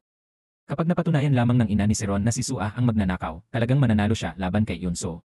Ngunit iba ang kahulugan ng kanyang mga salita nang makarating kay Eunso. Hindi siya naglakas loob na tumutol sa harap ng marami dahil natatakot siya na sa susunod na sandali, maglalabas ang ina ni Seron ng ebidensya na siya ay drug dealer. Habang nagpapahina ang ina ni Seron, agad siyang sinundan ni Eunso ng malapit. Nang makita ni Eunso na inilabas ng ina ni Seron ang larawan para bantaan siya, mapagpakumbabang lumuhod siya at humingi ng tawad. Pero nang isipin ni Eunso ang agresibong ugali ng ina ni Seron, naintindihan niya na kahit yumuko at magmakaawa, hindi siya pakakawalan nito. Kaya kinuha ni Eunso ang ashtray at sinubukang hampasin siya. Pagkatapos ay sinunggaban ni Eunso ang telepono at tumakbo palayo. Sa sandaling iyon, iisa lang ang nasa isip niya. Hindi niya talaga maisiwalat ang sikreto ng pagbebenta ng droga. Ngunit ang hindi inaasahan ni Eunso ay sa telepono ng ina ni Seron, may isang larawan lang na nagpapakita kay James na hinahatid si Eunso nang lasing siya. Walang larawan sina Eunso at James na nagdadala ng katawan ni Sohyun. Doon lang napagtanto ni Eunso na hindi ang ina ni Seron ang misteryosong tao. Nagulat si James nang matuklasan na ang tunay na espiya ng Phantom Organization ay hindi si Police Lee, kundi si Police Jang. May mga kapintasan siya sa pagkatao. Paulit-ulit niyang ginamit ang karahasan habang ginagampanan ang kanyang tungkulin. Kahit ilang beses nang kinasuhan si Police Jang, hindi siya nagbago. Tinalikuran siya ng kanyang asawa at mga anak. Matatag ang paniniwala ni Police Jang at handang isakripisyo ang pamilya para mahuli ang mga drug dealer. Ngunit pagkalipas ng ilang araw lang, nakalaya na sila sa bilangguan. Labis na nagalit ang kanyang mga kasamahan. Unti-unti ring nagbago ang kalooban ni Police Jiang. Kinamuhian niya ang di makatarungang mundong ito at lalo siyang nagalit dahil hindi sapat na nabigyang gantimpala ang kanyang sipag. Mula noon, naniwala si Police Jiang na ang pera ang sukatan ng katarungan. Iyan ang paraan para mabuhay sa mundong ito. Aksidente lang na natuklasan ni James ang lihim ni Officer Jiang. Kasabay nito, napagtanto ni James na si Officer Jiang din ang pumatay kay So-hyun. Naisip ni Officer Jiang na ang pagsasama ng isang guro at may bahay ay napaka-perpekto. Habang kontrolado ni Officer Jiang ang dalawang taong ito, may walang katapusang pera siya. Kaya, pinagbantaan ni Officer Jiang sina James at Yun-soo. Hiningi niya sa kanila na magbayad ng 100 milyong won kada linggo. Kapalit nito, si Officer Jiang ang magiging tagapagtanggol nila. Alam pa niya ang hinanakit ni James kay Kang Jin. Naintindihan ni Officer Jiang na paghihiganti ang layunin ni James sa mga bagay na ito. Sa maingat na plano ni James, nagsimulang mag-hallucinate si Kang Jin matapos gumamit ng droga. Nakita niya ang napakaraming ipis na lumilipad palapit sa kanya. Nawalan pa siya ng kontrol. Sa pagpupulong ng mga shareholder, gumamit siya ng fountain pen para saksakin ang likod ng kanyang kamay. Lahat ng mga shareholder ay natakot sa eksena na ito. May nagfilm ng mga hindi pangkaraniwang kilos ni Kang Jin. Ipinakalat din ng taong iyon ang balita na ang tagapagmana ng grupo ay nagpapakita ng paggamit ng droga. Dahil dito, bumagsak ang presyo ng stock ng grupo ng pamilya Kang. Dumating si James sa tamang panahon. Sa pagkakataong ito, si Kang Jin ay may labis na pagnanasa sa droga. Bulag-bulagan na sinunod ni Kang Jin ang mga sinabi ni James. Bagamat napagtanto ni Yun-soo na hindi ang ina ni Seron ang mahiwagang tao, nakita niyang gumagamit din ito ng drograng ibinebenta niya. Noon, bago pa man natamaan ni Yun-soo ang ashtray, bumagsak sa lupa ang ina ni Seron at patuloy na nanginginig. Ang dahilan ay dahil na-overdose siya sa droga. Sa takot, mabilis na kinuha ni Yun-soo ang natitirang droga. Pagkatapos ay dali-dali siyang tumakbo palayo sa eksena. Nang kumalma si Yun-soo, umuwi siya at nakitang naghanda si Hae-jin ng masarap na hapunan para sa asawa at anak. Ang eksena ay nagpahirap sa loob ni Yun-soo dahil isinapanganib niya ang buhay para protektahan ang pamilya. Hindi inakala ni Yun-soo na haharapin ng kanyang pamilya ang panganib na salakay ng iba. Kumalat sa lahat ng dako ang balita tungkol sa paggamit ng droga ng ina ni Seron. Nakaramdam ng kahihiyan ang kanyang asawa. Dumating si Yun-soo sa tamang oras at nakipagkasundo sa ina ni Seron. Tutulungan ni Yun-soo ang ina ni Seron na harapin ang mga droga sa telepono. Hanggat hindi natagpuan ng pulis ang telepono, hindi nila malalaman ang pinagmulan ng droga. Siyempre, hindi rin nila kayang hatulan ang ina ni Seron. Nang marinig ng ina ni Seron ang masusing plano ni Yun-soo, nabago ang tingin niya kay Yun-soo. Pagkatapos, agad na hinanap ni Yun-soo si James. Binalaan niya ito na napansin ni Officer Lee ang paggamit ng droga ng ina ni Seron. Nagsimula na siyang mag-imbestiga. Kung susundin ng pulisya ang lead na ito, tiyak na mahahanap sila sa lalong madaling panahon. Iminungkahi ni Yun-soo na itigil ang pagbebenta ng droga kaagad. Tinanong ni James ang pangalan ni Officer Lee. Matalino nang naramdaman ni Yun-soo na ang misteryosong tao ay nasa puwersa ng pulisya. Sa harap ng hinala ni Yun-soo, nag-atubili si James. Ayon sa plano ni Officer Jiang, hindi kasama si Yun-soo. Naging insurance plan siya para kina James at sa kanya. Hiniling ni Officer Jiang kay James na linlangin si Yun-soo para itago ang droga. Kapag natuklasan na ang lahat, sisihin nila ang lahat kay Yun-soo. Sa huli, napagpasyahan ni James na sundin ang mungkahi ni Officer Jiang. Itinago ni James na natagpuan niya ang misteryosong tao mula kay Yun-soo. Naguluhan at natakot si Yun-soo sa pag-iral ng taong ito. Hanggat hindi natutuklasan ang misteryosong tao, nasa panganib pa rin sila. Walang tigil ang pagtatalo ng dalawa tungkol sa isyong ito. Ginamit ni James ang matigas niyang tono para utusan si Yun-soo. Sinabi niya na wala siyang ibang mapagpipilian. Ang tanging magagawa ni Yun-soo ay sumunod kay James. Kailangan niyang baguhin ang pakaging ng droga at gumawa ng bagong estratehiya. Wala nang ibang pagpipilian si Yun-soo. Wala siyang magagawa kundi sundin ang utos niya. Pero ngayon, nagbago na ang kalooban ni Yun-soo. Noon, nagbenta siya ng droga para iligtas ang kanyang pamilya. Pero napansin niya na simula nang pumasok siya sa ganitong landas, lumayo siya sa kaligayahan. Maraming sikreto si Yun-soo na hindi masabi, kaya naging masungit siya sa pamilya. Wala nang pasensya si Yun-soo. Araw-araw siyang nabubuhay sa takot. Isang araw, nakita ni Yun-soo si James na papalabas. Dahil sa kuryosidad, sinundan niya ito. Nakita ni Yun-soo na lumabas si James at ilang lalaki mula sa malaking gusali. Matapos mag-imbestiga, nalaman ni Yun-soo na hindi ordinaryo ang mga taong ito. Kabilang dito ang isang investment consultant at ang heir ng Sun Zeng Construction Group. Sabay nito, natuklasan din ni Yun-soo na malapit pala si James kay Kang Jin. Naalala ni Yun-soo ang diagram ng relasyon sa pamilya ni James. Hinala niya, lahat ng ginagawa ni James ay may kaugnayan kay Kang Jin. Dahil sa kawalan ng seguridad, nagkakamali si Yun-soo sa trabaho. Sa huli, nagalit ang manager ng supermarket at tinanggal si Yun-soo. Laging nakakaramdam si Officer Lee na may mas malalim na nangyayari. Personal niyang kinausap ang Boss Phantom. Sa simula, hindi ito nakikipagtulungan. Nang ipakita ni Officer Lee ang litrato ni Do-hoon, saka lang ito nakipag-usap. Nagtataka rin siya kung sino ang naging dahilan ng kanyang pag-aresto. Habang lumalalim ang investigasyon ni Police Lee, mas napapalapit siya sa katotohanan. Sinubukan ni Police Jiang na pigilan siya sa paghahanap ng katotohanan. Ngunit binaligtad ni Police Lee ang mga naunang resulta ng investigasyon. Naniniwala siya na hindi si Do-hoon ang taong nagkakalat ng bagong droga. Ang katigasan ng ulo ni Pulis Lee ang nagpasya kay Pulis Jiang na patayin siya. Gayunpaman, nagkunwari si Pulis Jiang na pumapayag na ipagpatuloy ni Pulis Lee ang investigasyon. Hindi alam ni Pulis Lee ang panganib na papalapit sa kanya. Masaya pa rin siya sa pagsang-ayon ng kanyang mga boss, kaya mas nagsikap siyang mag-imbestiga. Akala ni Pulis Jiang, kailangan lang niyang kumita ng sapat para mabili ang lumang bahay para makipagbalikan sa asawa. Pagkatapos ay babalik na sa normal ang lahat. Ngunit nang tumayo siya sa ulan para makita ang asawa at anak, nalaman niyang may ibang lalaki na ang kanyang asawa. Nang malaman ni Pulis Jiang na balak ng kanyang asawa na dalhin ang anak nila sa ibang bansa, sobra siyang nagalit. Kung gusto niyang makuha ang kustodya ng anak, kailangan niya ng bahay at ipon. Kaya kailangan niyang ihanda lahat ng dokumento bago makumpleto ng asawa niya ang mga papeles para makaalis. Kaya nagpasya siyang bilisan ang pagbebenta ng droga. Sinabi niya kay James na simula ngayon, dapat maglipat si James ng 200 milyong won sa kanya kada linggo. Hindi binigyan ni Pulis Jiang si James ng pagkakataon na makipag-usap. Salamat sa husay ni James, malapit na siyang magdala ng malaking kita sa pamilya. Pagkalipas ng 10 taon, inimbitahan siya ng kapatid ni James para sa hapunan. Kahit na magkamag-anak sila, sobrang hindi komportable ang ina ni James. Pati ang regalo na maingat na inihanda ni James para sa kanya, hindi niya alam kung tatanggapin o hindi. Sa buong pagkain, laging mukhang kinakabahan ang ina ni James na parabang estranghero siya. Sa tuwing hindi sinasadyang mahawakan niya ang kamay nito, nagugulat siya at agad na umaatras. Naramdaman niya ang lumalalang awkward na kapaligiran, kaya gumawa siya ng dahilan para umalis. Naglabas ng mabuting alak ang ama ni James. Gusto niyang uminom kasama ang kanyang anak. Tinapik ng kapatid niya ang balikat ni James nang may kahulugan, para bang inaalo siya. Naintindihan ni James na hindi pa rin siya tinatanggap ng pamilyang ito. Nang tumayo si James para umalis, narinig niya ang iniisip ng kanyang ina. Hindi niya matanggap si James dahil isa siyang mamamatay tao. Nakaramdam si James ng labis na komplikado, pero nagkunwari pa rin siyang walang nangyari. Pagkatapos ay mahinahon siyang umalis. Naalala ni James ang sinabi ng kapatid niya na kailangan nilang mabilis na makalikom ng 200 milyong won para sa huling shares.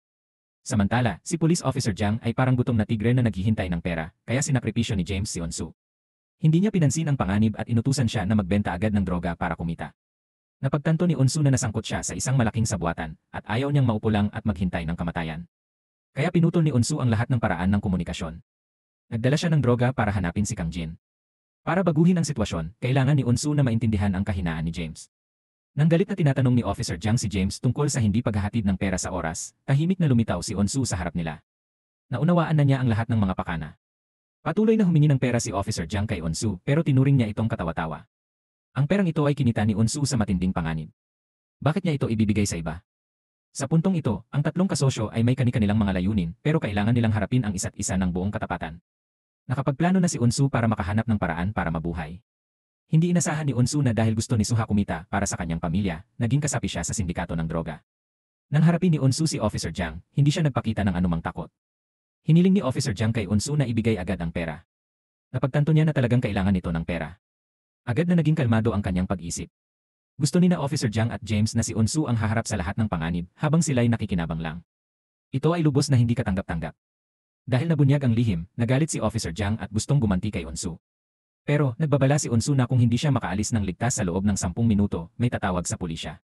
Dahil dito, hindi naglakas loob si Officer Jiang na kumilos. Ang galaw na ito ni Onsu ay lubos na nagbanta sa kanya. Sabay nito, napilitan din ni Onsu si James na itigil ang plano na siya ang isakripisyo. Alam ni James na mali ang ginawa niya kay Onsu, kaya gusto niyang magpaliwanag, pero ayaw na makinig ni Onsu. Lubos siyang nabigo kay James. Siya ang pinaka-nakakaunawa sa sitwasyon ng pamilya ni Onsu at sa mga hirap na kanyang dinaranas. Gayunpaman, hindi siya nag-atubiling gawing gatasan si Onsu. Isang araw, hiniling ni Kang Jiang kay James na ihatid ang droga sa lalong madaling panahon. Noon pa man ay kontrolado ni James ang distribusyon ng droga, kaya kahit matigas ang ulo ni Kang Jin, kailangan pa rin niyang mag-ingat kay James. Aktibong hinanap ni Onsu si Kang Jin at ipinaliwanag ang relasyon nila ni James. Kasabay nito, ipinakita rin ni Onsu kay Kang Jin ang mga produktong hawak niya. Doon lang nalaman ni Kang Jin na tagapamagitan lang pala si James na kumikita ng komisyon. Para sa kaligtasan, inuna pa rin ni Kang Jin ang bumili kay James, pero wala itong stock ng droga. Binantaan ni Kang Jin si James na kunin agad ang produkto o lilipat siya kay Onsu. Matagal nang nagpaplano si James at malapit na ang tagumpay kaya ayaw niyang sumuko. Pero habang papalapit si James sa tagumpay, mas dumadami ang problema niya. May plano si James at ang kanyang kapatid. Basta't hawak nila ang parte ng shares ng kumpanya ni Kang Jin, makokontrol nila ang buong negosyo. Bigla na lang ibinenta ni Kang Jin ang mga shares. Nadagdagan nito ang gastos ng kanilang pagmamanipula ng kumpanya ng 1 bilyong won. Naisip ng kapatid ni James na imposibleng gawin ito kaya gusto niyang sumuko. Pinayuhan din niya si James na hindi na kailangang patunayan ang sarili dahil balang araw patatawarin siya ng pamilya. Ngunit hindi pa rin ito tinanggap ni James. Tuwing naaalala niya ang maling paratang 6 na taon na ang nakalipas, gusto niyang durugin si Kang Jin. Lumabas na si James pala ay anak ng isang mayamang pamilya. Isang araw, dumalo si James at ang kanyang kaibigan sa party ni Kang Jin. Gamit ang kanyang impluwensya, pinilit ni Kang Jin ang kaklase na uminom ng alak na may droga. Napilitan ang kaibigan na inumin lahat pero masyadong malakas ang droga sa baso. Agad na bumagsak sa sahig ang kaibigan. Patuloy siyang nagsuka at nagkumbulsyon. Napagtanto ni James na may mali kaya nagpasya siyang iligtas ang kaibigan. Pero pinilit siya ni Kang Jin uminom ng alak na may droga. Agad naramdaman ni James na nalilito na ang kanyang isip. Nang magising siya, patay na ang kanyang kaibigan. Inaresto siya ng mga pulis. Nakita ng pulis ang droga sa katawan niya at tiniyak na siya ang pumatay sa kaibigan. Nagpaliwanag siya pero hindi lang pulis ang umakusa, pati pamilya niya hindi naniwala. Nawalan ng pag-asa si James sa kanyang kinabukasan. Sa kanyang kalungkutan, gusto niyang gumawa ng kahibangan. Pero isang araw, nakita ni James sa TV si Kang Jin, ang tunay na salarin na ini-interview. Sumiklab ang galit sa puso ni James. Mula noon, nagsimulang bumuo ng plano ng paghihiganti sa isip niya. Pagkalaya ni James, ang una niyang ginawa ay hanapin ang kapatid niya. Sinabi ni James ang plano para maibalik ang dangal ng pamilya. Kailangan nila ng 8 bilyong won para sa planong ito. Mula noon, si James ay guro ng sining sa araw, at sa gabi ay lihim na nagbebenta ng droga para mabawi ang nawala sa kanya. Gaano man kahirap para kay James, hindi siya susuko. Matapos tuluyang putulin ni Eunso ang ugnayan nila ni James, sinimulan niyang planuhin ang kanyang pagtakas. Kinalkula ni Eunso ang detalyadong gastusin para sa kanyang asawa at mga anak na pumunta sa ibang bansa. Ang kabuuang halaga ay 2 bilyong won. Kaya naisip ni Eunso na makipagtulungan kay Kang Jin. Siya lang ang makakabili ng lahat ng droga ng sabay-sabay. Hindi alam ni Eunso na habang inihahanda niya ang plano sa pagtakas, may panganib na palihim na papalapit. Pumunta si Do Jin sa ospital para sa muling pagsusuri, ngunit hindi maganda ang resulta. Nang umalis si Do Jin sa ospital, nakita niya ang ina ni Sereon na dinadala sa ospital. Biglang naalala ni Do Jin na nang hinahanap siya ni Police Lee, partikular na binanggit nito ang ina ni Sereon. Napagtanto ni Do Jin na may koneksyon sa pagitan ni Eunso at ng ina ni Sereon. Pagdating ni Eunso sa bahay, wala siyang panahon para mag-alala tungkol sa sakit ng kanyang asawa. Nagmamadali lang siyang mag-impake ng kanyang mga gamit. Nag-aalala si Do Jin na baka may nangyari sa kanyang asawa, kaya sinubukan niyang kausapin ito. Ayaw ni Eunso na sabihin ang katotohanan. Lalong nababalisa rin ang kanyang mga damdamin. Umaasa lamang si Eunso na susundin ng kanyang asawa ang plano na dalhin agad si Soa sa ibang bansa. Para sa iba pang bagay, ipapaliwanag ni Eunso kapag may pagkakataon na siya. Pagkatapos ay nagmadali si Eunso na lumabas. Habang iniisip ito ni Do Jin, mas nababalisa siya, kaya hinanap niya sa lahat ng lugar. Sa wakas, natagpuan ni Do Jin ang mga droga na itinago ni Eunso sa kotse. Labis na natakot si Do Jin nang malaman niyang nagbebenta ng iligal na bagay ang kanyang asawa. Naghahalo sa kanyang isipan ng pagsisisi at pagdadalamhati. Kung hindi dahil sa kalagayan ni Do Jin, hindi gagawa si Eunso ng anumang iligal. Sa isa pang pangyayari, nagising si Sohan mula sa kanyang koma. Pumasok siya sa bahay ni Eunso para maghiganti. Malinaw na naalala ni Sohan na si Eunso ang nakabangga sa kanya ng gabing iyon, ngunit wala siya sa bahay noon. Kinuha ni Sohan ang larawan ng pamilya ni Eunso. Pumunta siya sa paaralan para sundan si Soa. Nang makita ni Sohan na nagmamahalan si Eunso at ang anak niya, hindi niya maiwasang isipin ang kanyang kapatid. Namumula ang kanyang mga mata. Kung hindi dahil kay Eunso, masaya pa rin sana si Sohon kasama si Sohan. Hindi na sana siya nag-iisa sa mundong ito. Determinado si Sohan na pagbayarin si Eunso para sa buhay ng kanyang kapatid. Gusto niyang maranasan din ito ang sakit ng pagkawala ng mahal sa buhay. Sinundan ni Sohan si Soa at natuklasan na naging tagahatid ng droga siya nang hindi sinasadya. Nang matapos ni Soa ang huling delivery at pauwi na, dinukot siya ni Sohan at tinawagan si Eunso. Sa oras na yon, katatanggap lang ni Eunso ng tawag mula kay Kang Jin. Masaya siyang naisip na hanggat lumipas ang gabing ito, magkakaroon siya ng sapat na pera para ipadala ang kanyang asawa at mga anak sa ibang bansa. Kaya binaba ni Eunso ang telepono. Samantala, wala namang makukuha si Police Jung kay Eunso. Natakot siyang malantad ang bagay, kaya nag-frame siya kay Police Lee.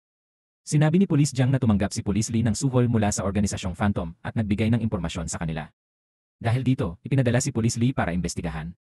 Nang iharap ng tagausig ang lahat ng ebidensya kay Police Lee, hindi niya maipagtanggol ang kanyang sarili. Naintindihan niya na ang tanging paliwanag ay sinadya siyang iset up ni Police Jung. Ang hindi kinakailangang galaw ni Police Jung ay nagpalinaw sa matagal ng hinala ni Police Lee. Mula simula hanggang dulo, si Police Jung pala ang utak sa likod ng lahat. Hindi napigilan ni Police Lee ang kanyang galit. Dating hinahangaan ni Officer Lee si Officer Jung, pero hindi niya inasahan na ipinagkanulo nito ang hustisya.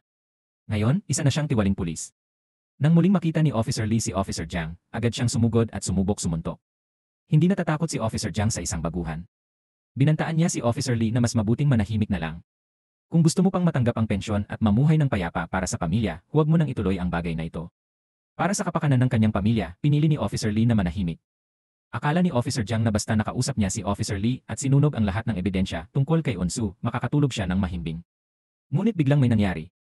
Nawalan ng lahat ang ina ni Seron dahil sa paggamit ng droga. Dahil sa sobrang desperasyon, gumawa siya ng isang kahangalan.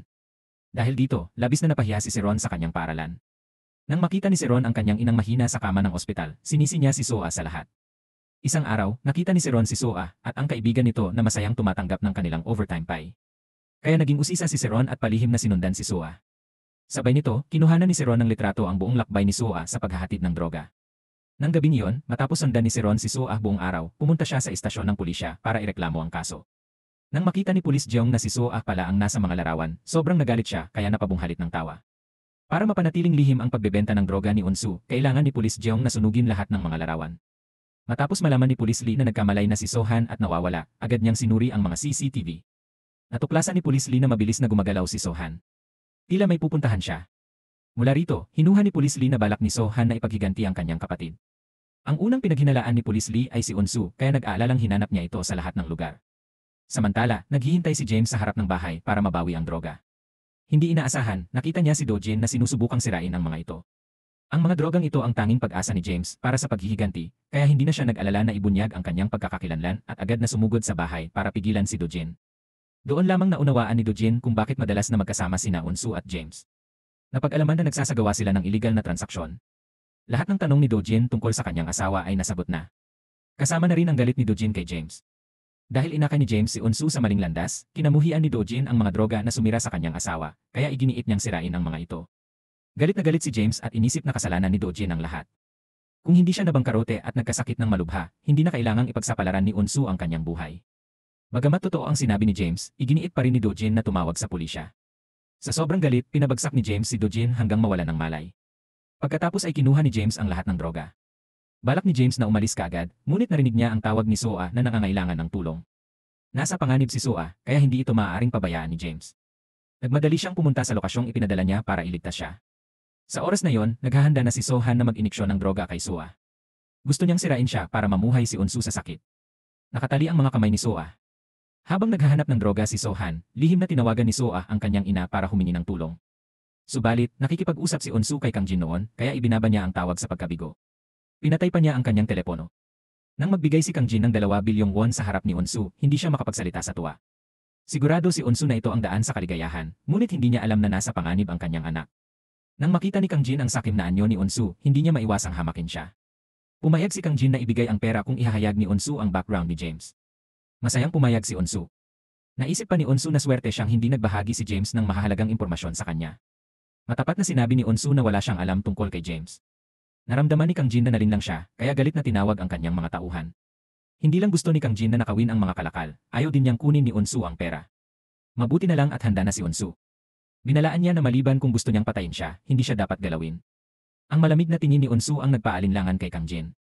Sa huli, nakuha niya ang pera at umalis. Pagkasakay ni Unsu sa kotse, agad niyang binuksan ang kanyang telepono. Doon lang niya nakita ang mensahe ng kanyang anak na nangangailangan. Pagkabasa ng mensahe, kinabahan siya ng todo.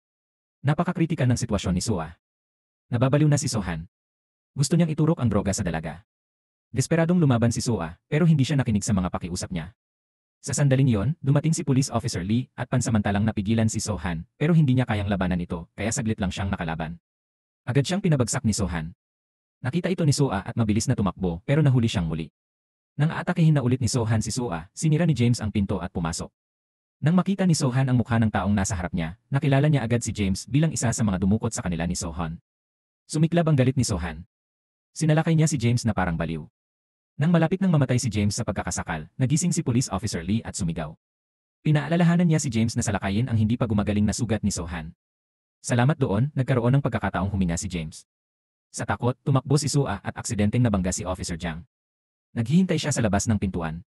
Nang makita ni Officer Jiang si Soa, nakaisip siya ng bagong plano. Nang tumakbo si Eunso sa istasyon ng pulisya, nakita niya ang anak na nasugatan. May 2 kasamahan ni Eunso doon. Si James ay may mukhang puno ng gasgas, at si Officer Jiang ang namamahala sa kaso.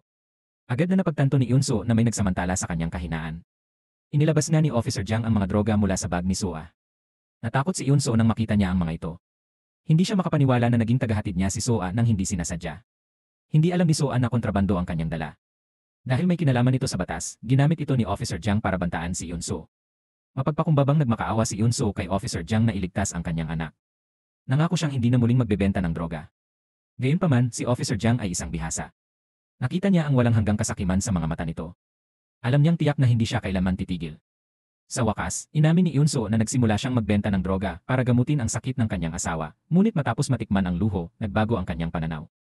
Gusto rin ni Yunso na mamuhay ng mas maginhawa kaysa sa iba. Gusto niyang tumira sa malaking bahay at mamuhay tulad ng mayayaman. Nang makita ni Officer Jiang na naunawaan ni Yunso ang kanyang tunay na intensyon, agad niyang ginamit ang taktika ng pagbabanta at pag-aalo. Sinabi ni Officer Jiang kay Yunso na pagkaalis niya rito, ganap na mawawasak ang kanyang buhay. Ang anak na babae ni Yunso ay mapupunta sa reform school. Mamamatay rin ang kanyang asawa sa loob ng 1 taon dahil walang pambayad sa gamutan. Imbestigahan din ni Officer Jiang si Yunso dahil sa malaking kitang hindi malinaw ang pinagmulan. Sa huli, mabubunyag sa publiko ang pagkakakilanlan ni Yunso bilang drug dealer. Mapapahiya ang buong pamilya niya dahil dito. Hindi tinanggap ni Yunso na mawawalan siya ng lahat. Ayaw niyang isuko ang mga benepisyong nasa kanyang mga kamay. Ayaw niyang matapos sa isang sirang pamilya. Hindi rin pumayag si James. Tahimik niyang tiningnan si Yunso nang may malungkot at dismayado na ekspresyon. Gumawa siya ng matapang na desisyon. Inamin niya ang kanyang nakaraan para ipakita ang kanyang katapatan. Gusto ni James makipagtulungan kay Yunso para patayin si Police Jiang. Sumasakit ang ulo ni Yunso habang naghahanap ng solusyon sa problema. Sa sandaling iyon, bigla siyang nagising. Imbes na umupo at maghintay ng kamatayan, dapat kumilos si Yunso. Sila ni James ang magpupumilit kay Police Jiang na mamatay. Muling naging magkasama ang dalawa. Ang plano ay susuhulan ni James ang mga siga para payagan si Yunso magdala ng pera at gamot kay Police Jiang. Sa pagkakataong iyon, magpapadala si James ng taong bubugbog kay Police Jiang. Pagkatapos, tahimik nila itong ihahagis sa dagat para pakainin ang mga isda. Yun ang napagkasundo ang plano. Samantala, nang umuwi si Yunso para ihanda ang lahat, bumalik din si Dojin galing ospital. Ayaw niyang makita ang kanyang asawa na lumubog pa sa maling landas. Nakiusap siya na huwag nang makisangkot sa droga. Nang makita ni Yunso si Dojin na nasa panig ng katarungan, ang lahat ng sama ng loob na matagal niyang kinikimkim ay tuluyang sumabog. Pinintasan ni Yunso si Dojin bilang ugat ng lahat ng kasamaan.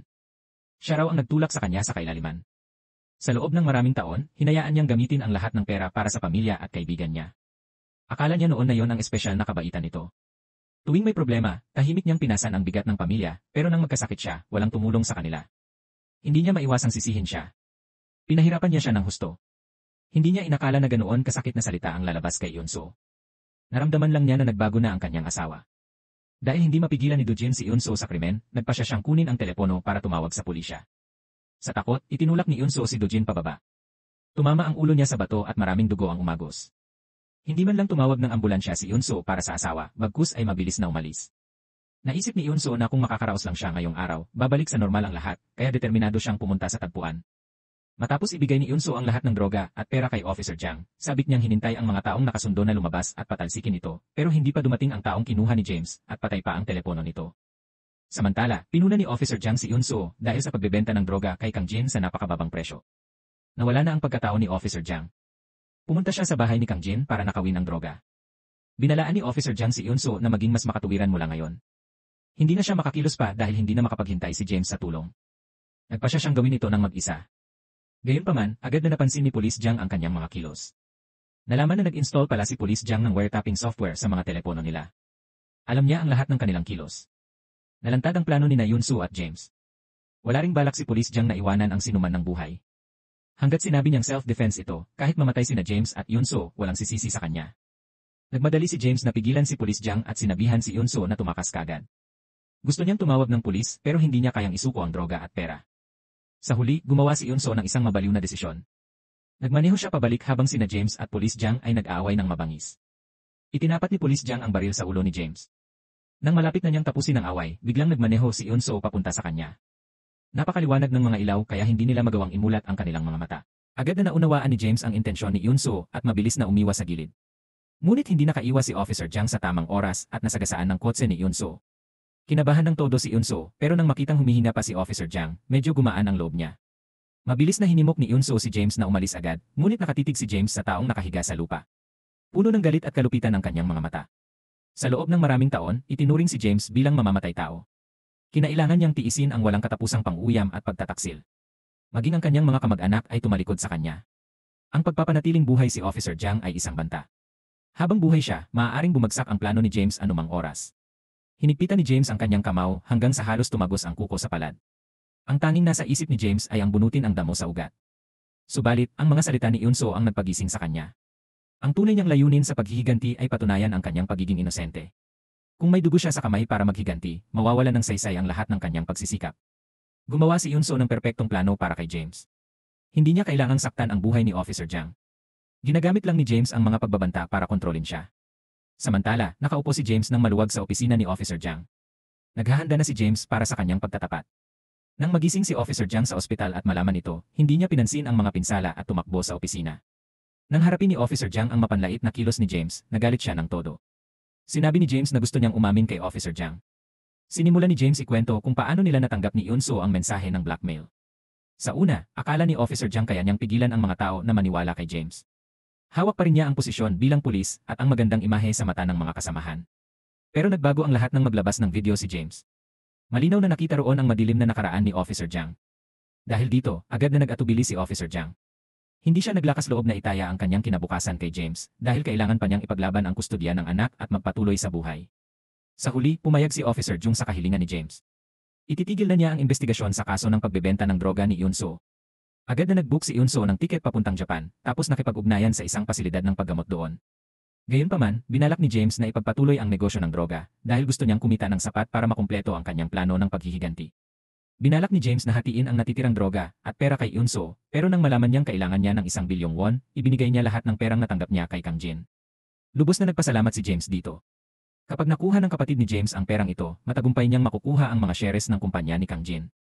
Sa oras na yon, kayang ibagsak ni na James at ng kanyang kapatid ang buong pamilyang Kang. Pero hindi nagtagal ang kaligayahan.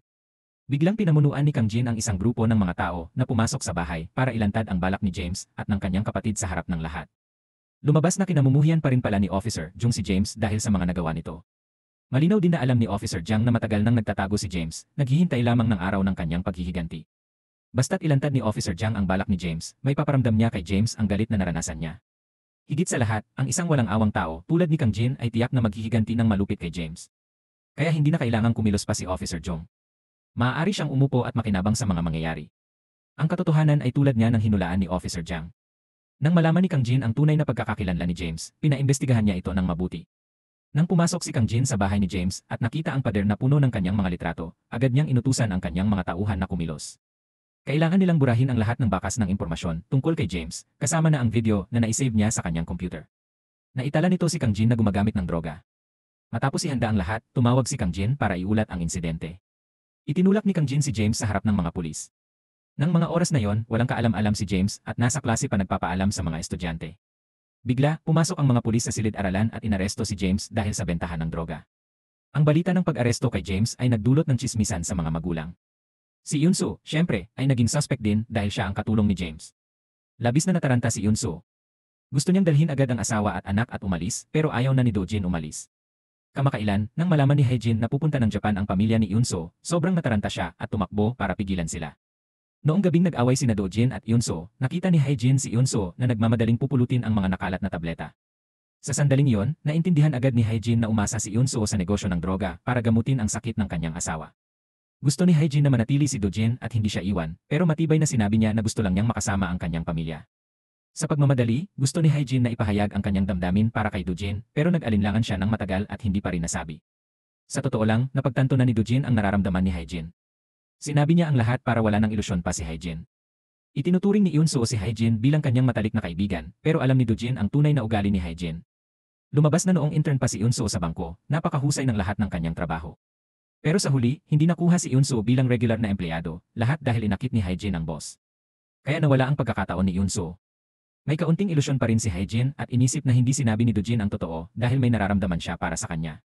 Gayunpaman, tapat na sinabi ni Do-jin na ang dahilan kung bakit hindi niya sinabi ang totoo ay dahil natatakot siyang masyadong masasaktan si Yunso. Mawawala sa kanya ang kanyang karera at pagkakaibigan ng sabay. Noon pa man ay gusto ni Hae-jin na kunin ang lahat mula kay Yunso. Ngunit sa huli, napagtanto niya na siya ay isa lamang katawa-tawa. Lahat ng maruming bagay na ginawa niya ay alam ni Do-jin. Wala nang pagkakataon si Hae-jin na makuha pa siya. Isang pakiramdam ng lubos na kawalan ng pag-asa ang bumalot kay Hae-jin. Mula sa sandaling iyon, nagbago ang isip ni Do-jin. Umaasa siya na makakalaya si Yunso sa kanyang pasanin. Umaasa lang siya na mamuhay ito ng maayos. Pinayuhan ni Do-jin si Yunso na sumuko sa otoridad. Kahit harapin niya ang legal na parusa, palagi siyang nasa tabi niya. Gaano man kahirap ang hinaharap, basta't magkasama ang pamilya, lilipas ang lahat. Ang init ng damdamin ni Do-jin ang nagpaluha kay Yunso. Sa huli, nagpasya siyang sumuko sa otoridad. Gayunman, ang biglang paglitaw ni Officer Jiang ang pumigil sa kanya. Nahulaan na ni James na matapos bantaan, hindi lang basta upo si Officer Jiang at maghihintay mamatay. Hinanap ni James si Officer Lee at pinaalalahanan siyang imbestigahan ang malaking halaga ng pera na itinatago ni Officer Jiang. Batay sa mga pahiwatig ni James, nakapasok si Officer Lee sa bahay ni Officer Jiang ng patago. Habang nakaupo si Officer Lee sa kama ni Officer Jiang, bigla siyang nagkaroon ng ideya. Pinunit niya ang isang sulok ng pader at natuklasan na ang buong pader ay puno ng pera.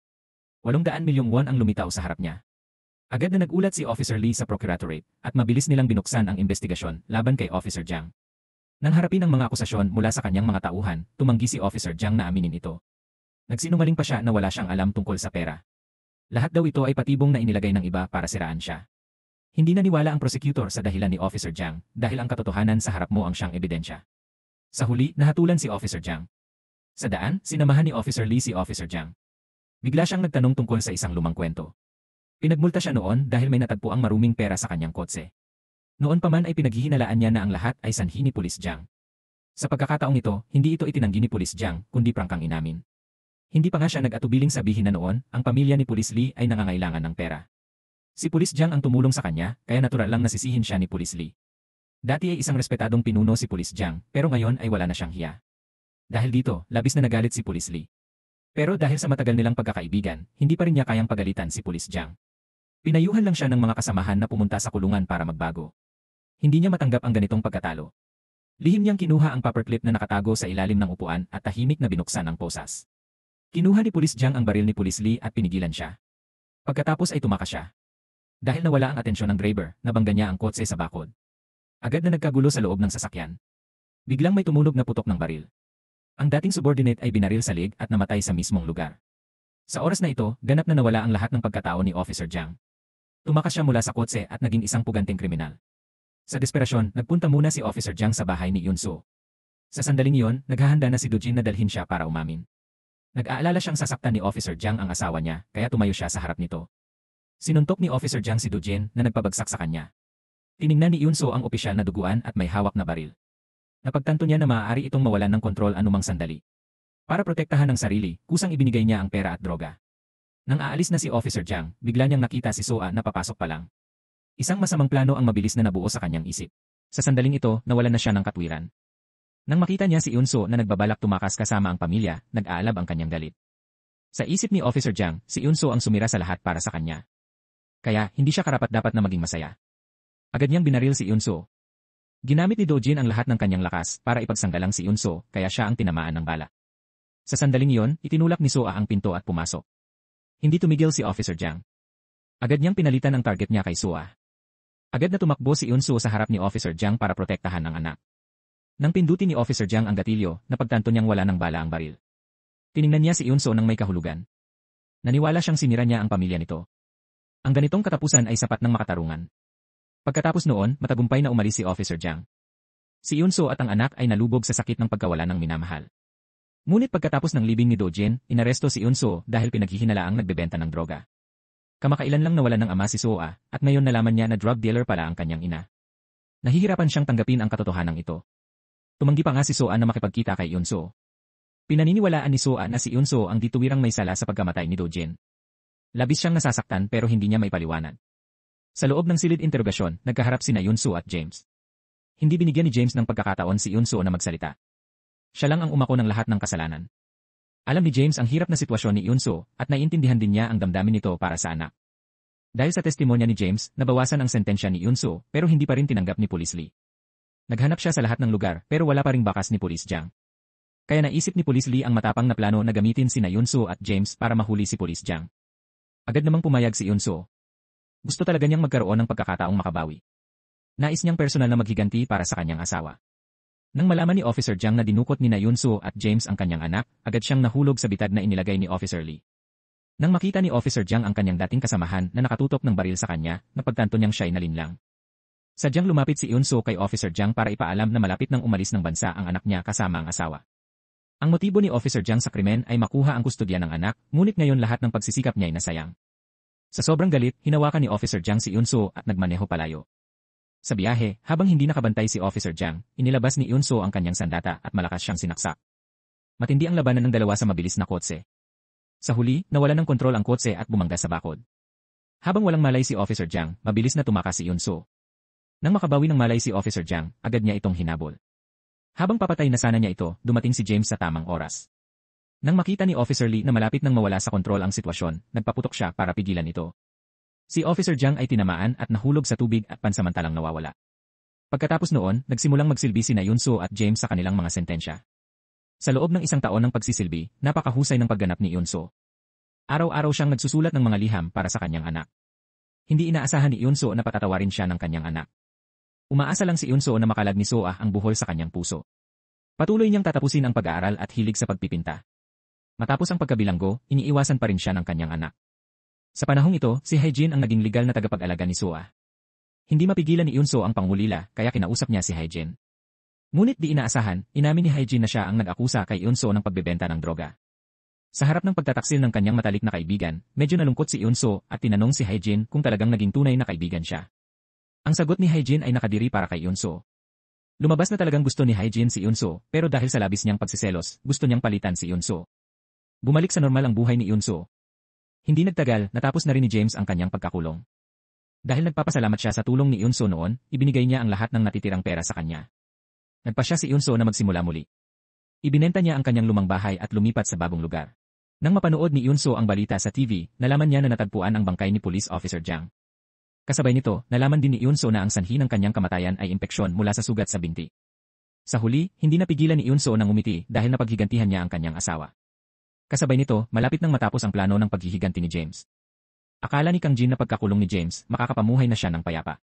Pero habang ipinagmamalaki niya ang paglulunsad ng bagong produkto, biglang lumitaw ang video ng paggamit niya ng droga. Lumitaw pa si James sa harap niya na may mapanghamong tingin. Sa sandaling yon, sobrang galit si Kang Jin. Binantaan ni Kang Jin si James, kahit nasa iyo ang video, hindi mo pa rin ako mapapababa. Gayunman, mahinahon na sumagot si James na ang paglabas ng video ay hindi para ibagsak agad si Kang Jin. Ang tunay na dahilan ay para protektahan ng grupo ni Kang ang kanilang sarili sa pamamagitan ng pag-alis kay Kang Jin. Nangyari ang mga bagay tulad ng hinulaan ni James. Ang opinyon ng publiko ay lalong naging magulo. Si Kang Jin ay isinailalim sa house arrest ng grupo. Humingi siya ng tulong sa kanyang lolo, ngunit hindi nagtagumpay. Habang nasa impluwensya ng droga, pinatay ni Kang Jin ang kanyang kasintahan. Siya ay ganap na naging sentro ng atensyon ng publiko. Kahit ang lumang kaso mula 10 taon na ang nakalipas ay muling binuksan para sa paglilitis. Para protektahan ang pangkat ng Kang, sa huli ay pinili ng kanyang lolo na talikuran si Kang Jin. Matapos makulong, patuloy pa rin siyang lihim na gumamit ng droga. Sa bandang huli, bigla siyang namatay sa bilangguan. Sa wakas, natapos na ni James ang kanyang paghihiganti. Nalinis na niya ang kanyang pangalan at makakauwi na siya ng maayos. Nang akala ni James na magsisimula na ang masayang buhay niya, may natuklasan siya sa safe sa bahay. Ito ay isang lihim na kasunduan sa pagitan ng ama ni James at ng grupong Kang. Doon lamang naunawaan ni James na alam ng kanyang ama sa simula pa lang na siya ay nagkamali, ngunit isinakripisyo siya para sa kapakinabangan. Hinahayaan siya ng kanyang ama na magdusa ng kawalan ng hustisya sa loob ng 10 taon. Ang paghihiganti na matagal nang sinusubukan ni James ay naging isang biro na lamang ngayon. Ang pagtataksil ng kanyang ama ay nag-ubos ng lahat ng kanyang lakas. Gumala siya ng walang direksyon patungo sa bubungan. Puno ng sakit at kabiguan ang kanyang isipan. Walang laman ang mga mata ni James. Tahimik siyang nakaupo, iniisip ang kanyang katawa-tawang buhay. Samantala, natuklasan ni Yunsu ang isang pakete ng droga sa kumot na hindi pa nakukumpiska. Mahinahon niyang itinapon ang lahat ng droga sa inidoro, ngunit nag-alinlangan ang kanyang daliri sa flush. Sa isip ni Yunsu ay lumitaw ang pangit na mukha ng kanyang part-time na boss. Nahulog siya sa pagpipilian, magpatuloy sa landas ng kasalanan o bumalik sa normal na buhay. At dito nagtatapos ang ating serye. Maraming salamat sa panonood, hanggang sa muli.